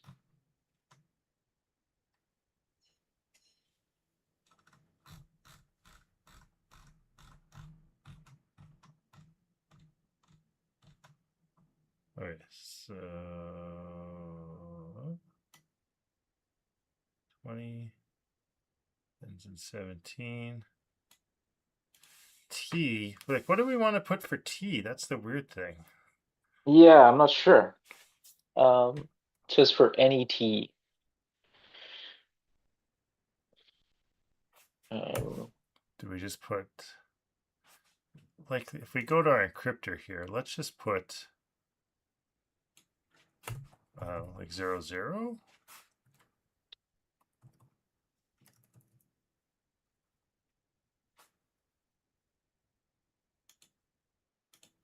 What does that give us?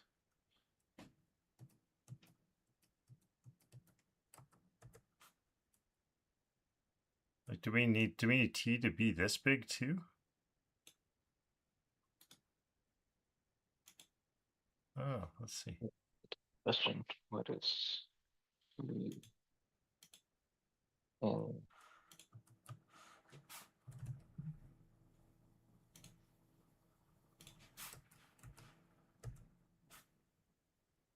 Okay, that's pretty big.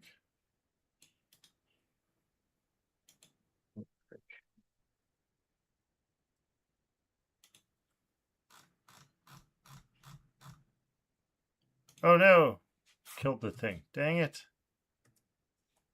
What happened? lost our instance. Yeah. So it's going to give us a new n and everything here.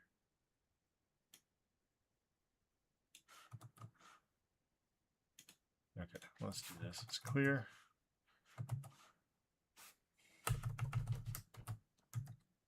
Okay. So n is this.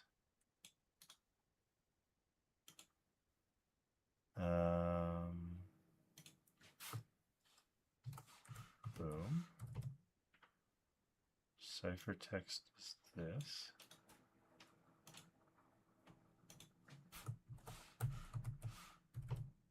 And then if we encrypt this guy, oops, what's going on there? So now I need the new n.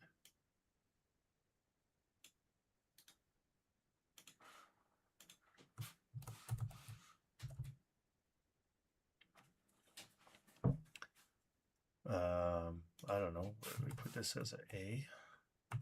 Weekly dev chat. There we go.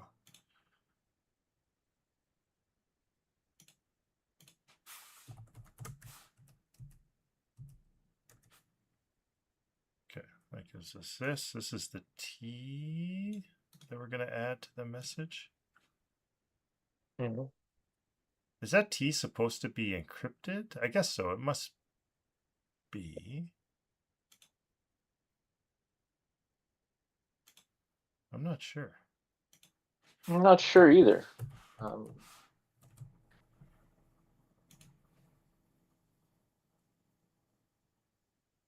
let's see. Gives us this big old string or number.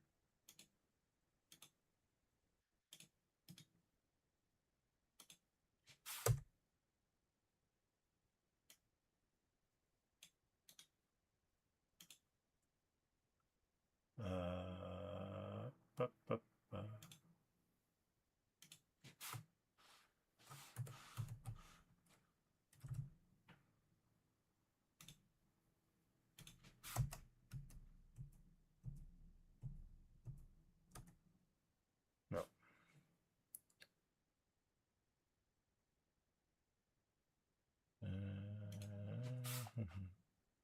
Can we go like the other way somehow? Like if we started off, let's assuming that we know the message.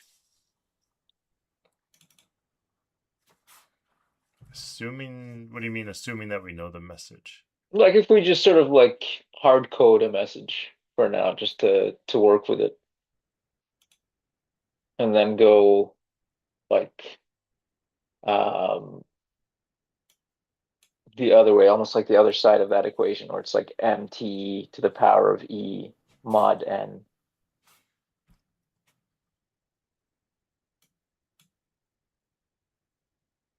Sorry, you have to explain what you mean there. So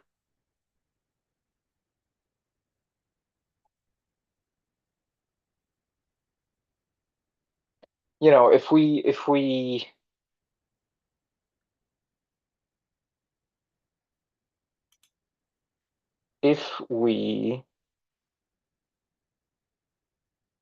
so say we have the like we know what the final message like the actual m is, right? I guess that's we are inputting m at some point and to make it into the ciphertext. M is the plain text. M is the plain. Yeah, this can't be an What did you? encrypted message. This has to be just like bytes, I think. Like this has to be bytes to long. There we go.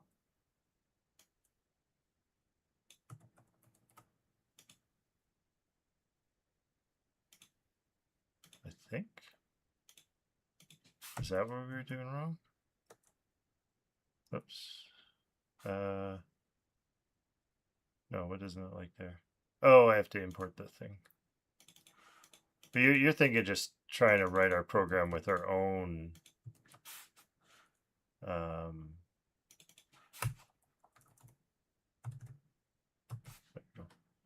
with a known message. Yeah.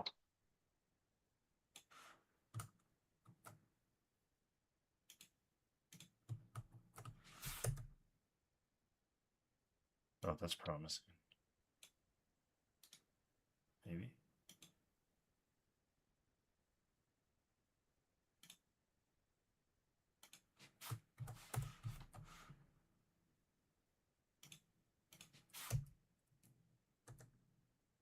No, dang it. Okay. Okay, so we might have to give up on it. What time is it? Oh, it's almost 12:30. We might have to give up on it. I think this Yeah. formula was getting us close. T to E.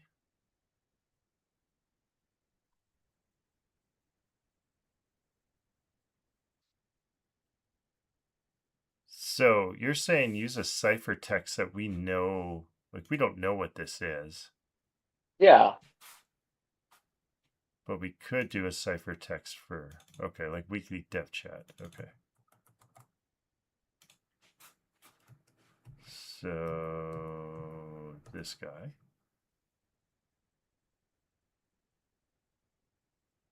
We need the, okay, but this is, we know this message is Mm. this.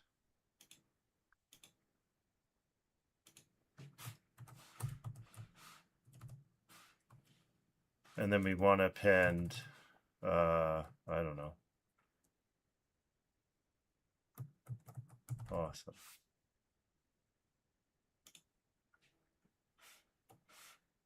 Oops.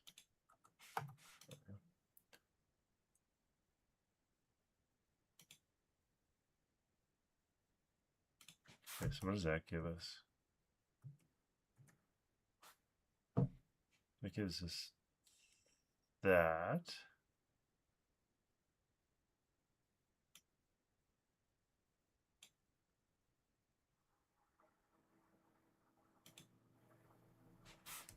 So that gives us a second ciphertext. And then you think we should be able to decrypt that, right? That's what I'm thinking. So if I put this into here, oops,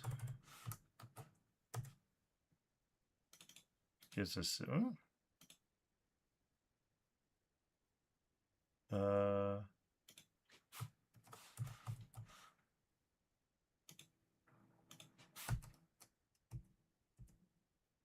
no, what,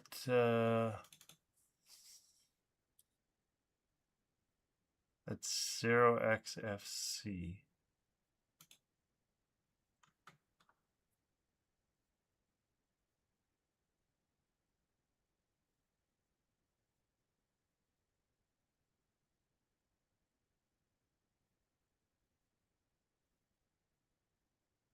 Times t to the power of e mod n.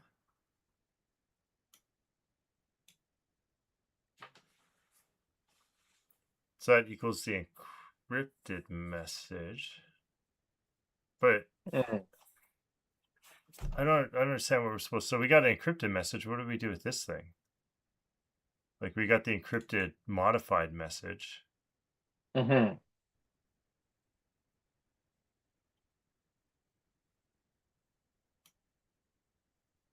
E of MT. Yeah, Yeah. that's what this is. Ciphertext 2, as far as I can tell. Mm. There's our ciphertext.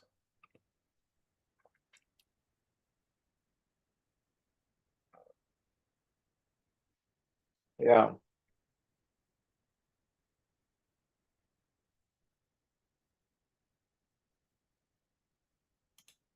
Mod n. MT times E. I mean, I was thinking of doing it like somehow using that second so on the on the right side of that equality. MT E to E modulo N.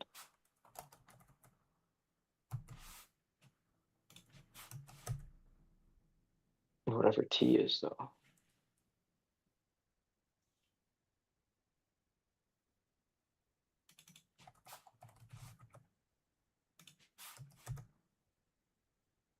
Oh, yeah, it's not even close to the same. Same No. message. Yeah. What happened there? I just turned the errors on so we could see what it would say, but so we encrypted. This is like weekly dev chat. Okay. That's what this is. And then we appended the modified meshes, which was awesome. So we converted that from bytes to a long, which I think Yeah. is what T is supposed to be.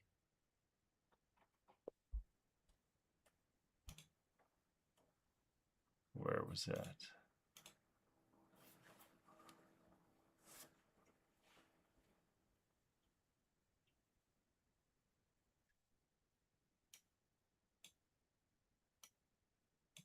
Oh, I can't copy that.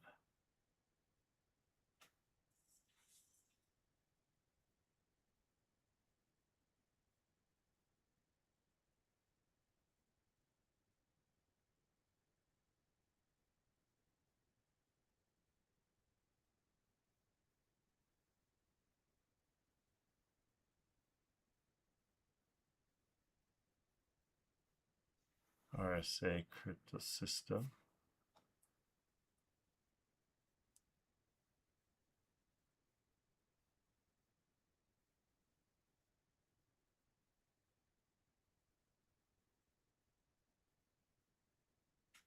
A plain text M is encrypted as this.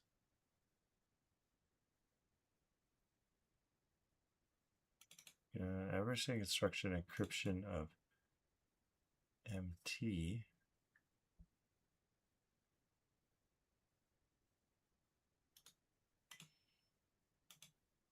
Mm-hmm.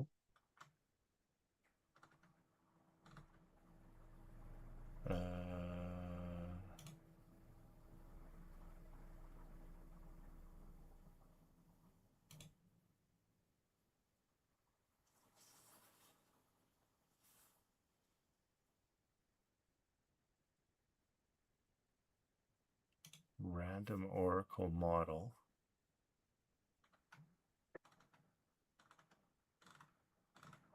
Random Oracle.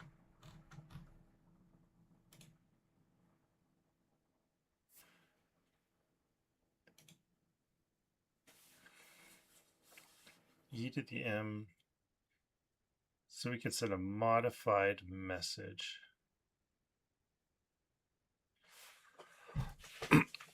I think we just have something wrong with T. Like, what is T supposed to be?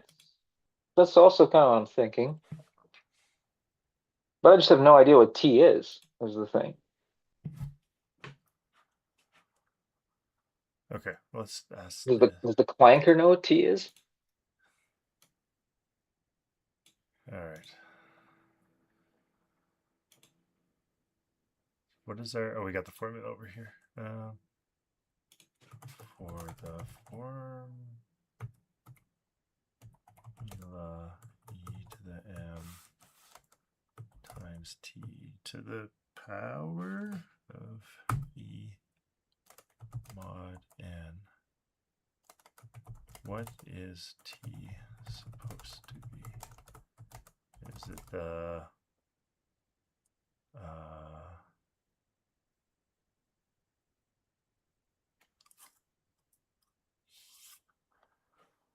is it the message encrypted, or just as a long, or something else?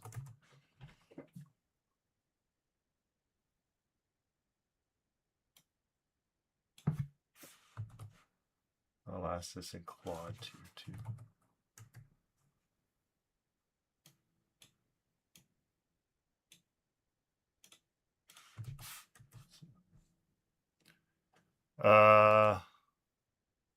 You pick some integer t as an integer.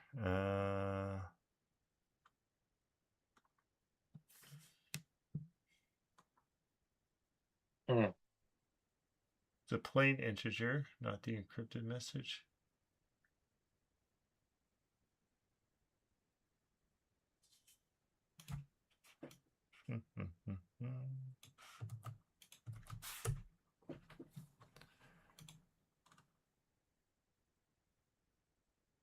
was the right idea. Okay.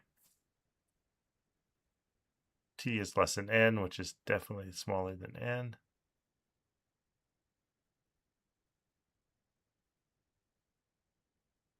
Ideally, the greatest common denominator of t and n equals 1. Oh.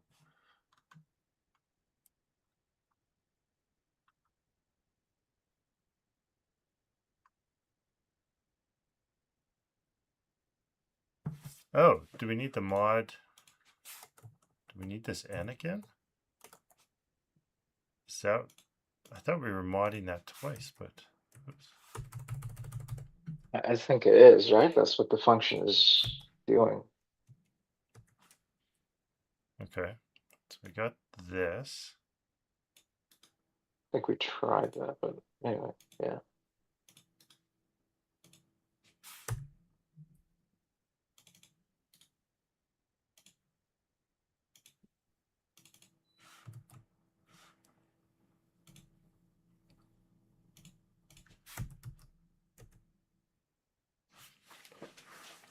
Oh, Smoo. Smoo again. But didn't I? This is an extra mod n on there now. Why the smoo? Why did give something back? Is that, are you sure you didn't save it or something? Or is like, what's going on there? Yeah, I gave thought that us. was when you were using the WDC. Yeah, this should be the weekly dev chat one here. Oh yeah, okay.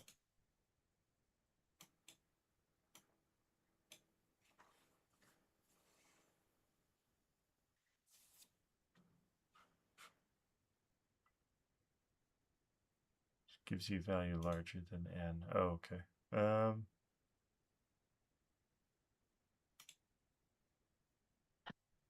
Oh, yeah, we got exactly the same thing. We put this mod. Oh, did I not run it again? Oh, yeah.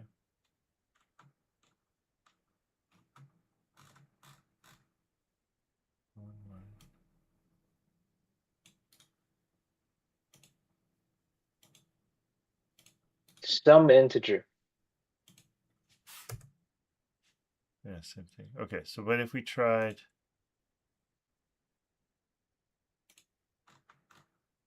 Ooh. N is that. Ciphertext is this. Copy. Okay.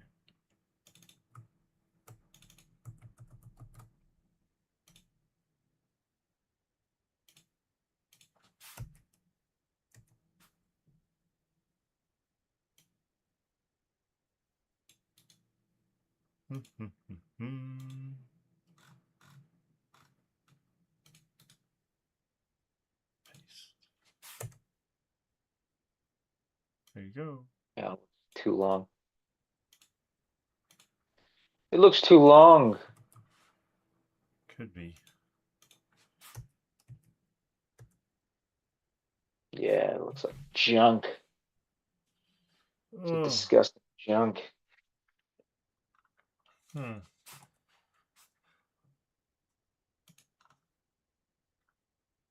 It's the right idea. Are we really on the right track here? Or is it sort of, or is it being nice?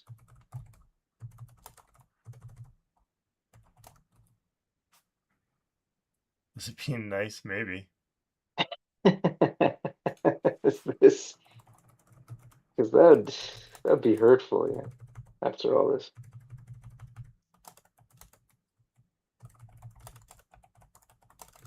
It results in junk.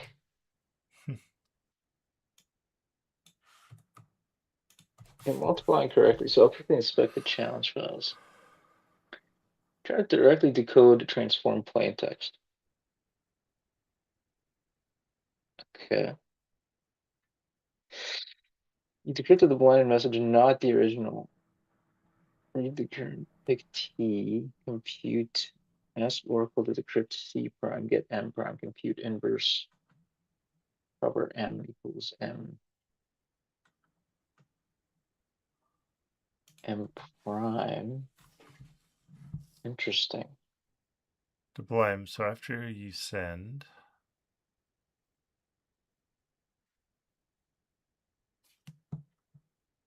You must unblind.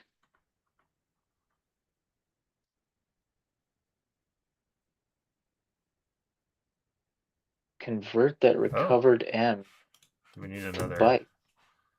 formula in here? M equals M prime. Where did you get that one? Times. Is that the same formula? But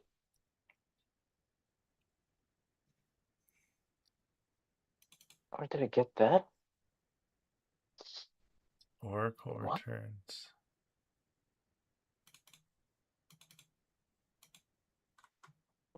To the. Oh, it is the same one. But why is E -1 now? Oh, we're missing this this formula here. Oh, Yeah. to undo, we have to undo this. So we made Oh. cipher 2. We send it to this thing. It gets us back a number, like this number here. And then we have to Oh. undo it.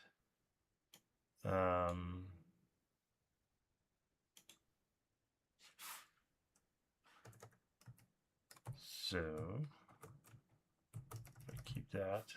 Okay. So M equals. This is expected to look random as bytes. It is expected to look bytes. Again, is that with how we're inputting T? Like T is what? What do we put T to? Bytes to long. This would be pow, right? To the -1. And then mod. you didn't import bytes to long. Oh, we need N.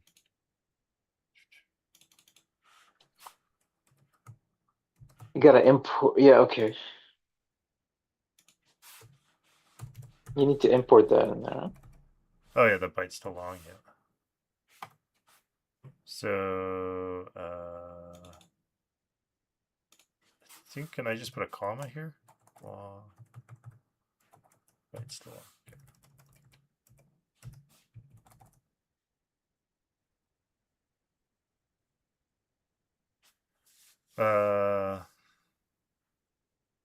Print long to bytes. Yeah, okay.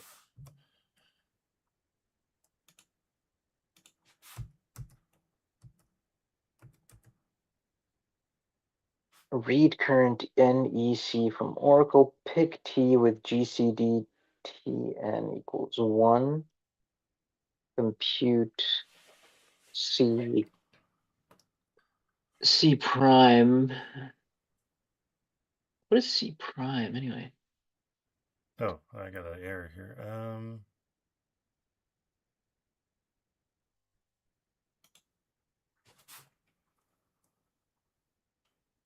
Oh,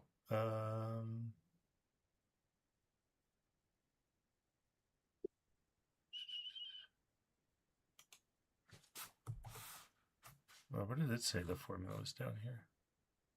How? Oh, right. I forgot the extra. I forgot this. Okay. There we go. And then mod. Hey! Oh, all right.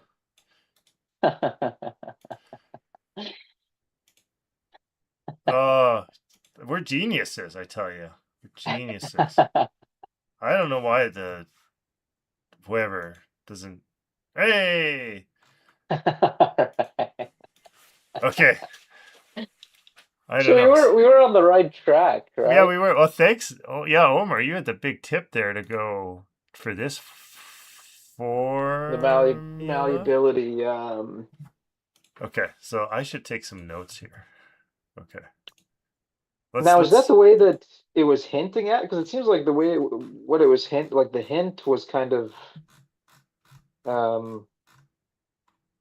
it was maybe nudging us to do something different, right? as opposed to, I don't Maybe. know. Yeah. Because apparently in the like the where it's talking about this adaptive chosen ciphertext attack, it's saying that uh, Bleikenbacher basically um, he just like he would throw a bunch of um,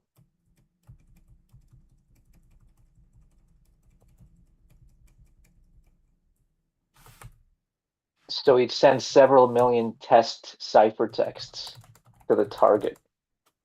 Oh, just to help them figure out what's going on.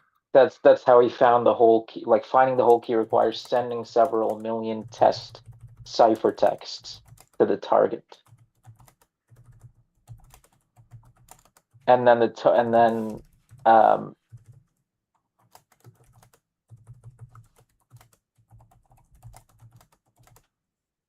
yeah, and that in practical terms, this means that an SSL session key can be exposed in a reasonable amount of time, perhaps a day or less.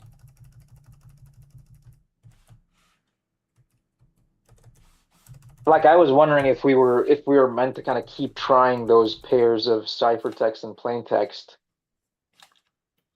and that would sort of, Until we got something.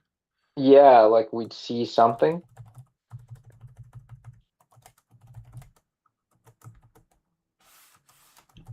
Yeah, I don't know. I know there is ways where like people can send a bunch of the same similar messages, and then you look at the variability of the encrypted text that you get back. Yeah, And yeah, then right. based on that, you can actually determine the keys, I think, if there's not enough randomness or something like that. Yeah, that sounds about right.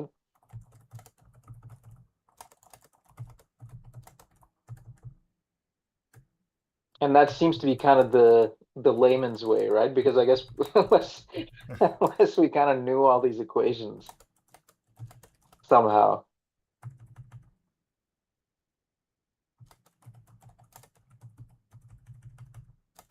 Yeah. it Yeah, would take, yeah. I think if you know cryptography, then this is probably a lot easier, but Right, absolutely. I would imagine, yeah. Yeah, you kind of know, especially since this is older stuff. Like this was broken in 98. yeah. Yeah. This isn't like, frontier knowledge by any means. No. All right. Use the padding crack.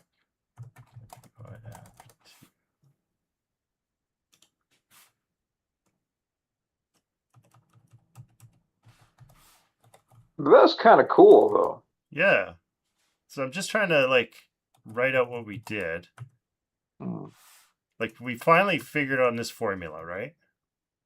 Yeah. And then once we had this formula, which we put in um, this guy here, Hmm.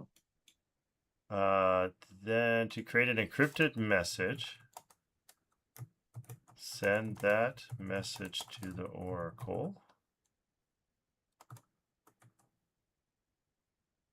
and get back a decrypted message.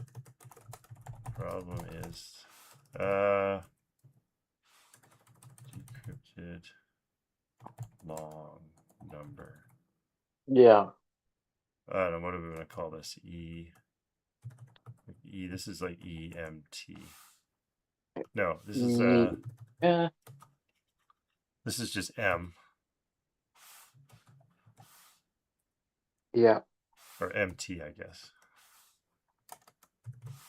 Problem is MT is both messages. So we need Right. to remove our message Yeah. from it. using this formula. Yeah. Which is m equals m, in our case, this is EMT times t to the -1 mod n. Right. Right. Is found in the, I have to rename these files, but right, I think that this is kind of what we did, right? So Yeah.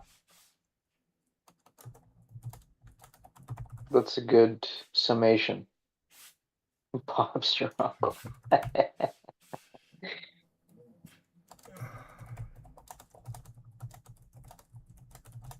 This was very hard. Yeah. Yeah. Absolutely. Took a. took I mean, us, yeah. how many It hours was. are we at this now? I think we started at like 10, quarter after 10, maybe,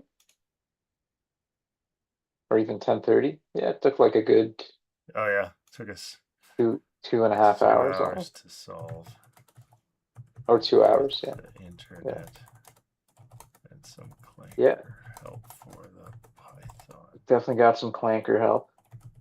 formula. Okay, cool. Yeah. All right, I just wanted to write that up while I'm sitting here because I really have to go to the bathroom and I also have to Yeah. like go eat some lunch. Yeah. Oh, well, Omar, I think that was okay. I'm glad we ended that. I was ready to give up, but I'm glad you're smarter than me. And No, listen, I think it's the thing when you do it together, and because you can kind of have a hunch for something, but then you can start second guessing yourself. So the fact that you yeah, kind of kept going down that road, and then eventually getting that sort of affirmation, validation from Claude, you know, yeah, or whatever GPT, it's like. Uh, you need that combination of things to get to the finish line in some ways. So yeah, unless you're a a seasoned cryptographer, right?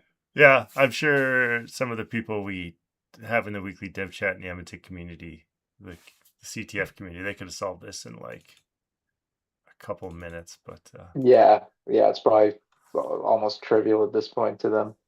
yeah, and some of the stuff I try to learn for this cryptography is not necessarily the exact math, Hmm. but that some of these weaknesses exist and I could go look up the formulas if I need to. Like in real life, like I'm not gonna,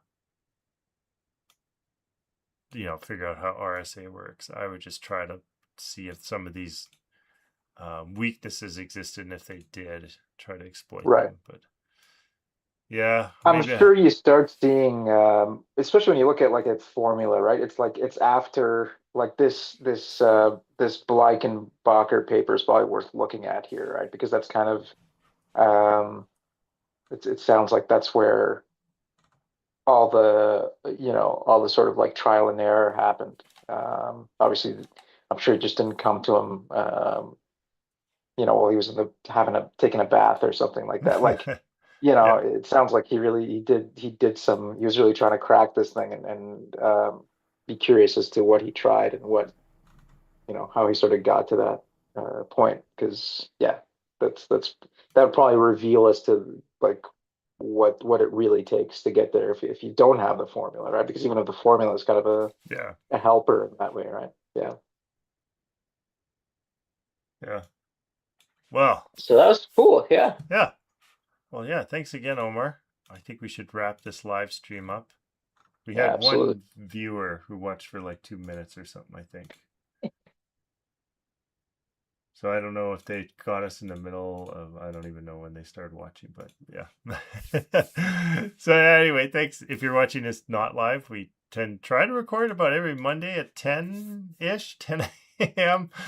Mountain time. So you could join us then. You could send comments and questions and stuff, or you can put feedback and questions you want us to answer in future videos down below. There's ask@SaturdayMP.com. If you made it all the way to the end and saw our heroic finish, thank you very much. We really appreciate watching all the way to the end. And yeah, please like, share, subscribe if you found this useful. That would be much appreciated. Make our egos be a little bit bigger. They're pretty small right now, so they could be just a touch bigger. It would be, I don't know, just to make us feel good on this it's really rainy day here in Edmonton. So Good. yeah. Yeah, so thanks again, Omar. I'll let both of us go here, and we'll have everyone I hope that watched. I hope you have a great day.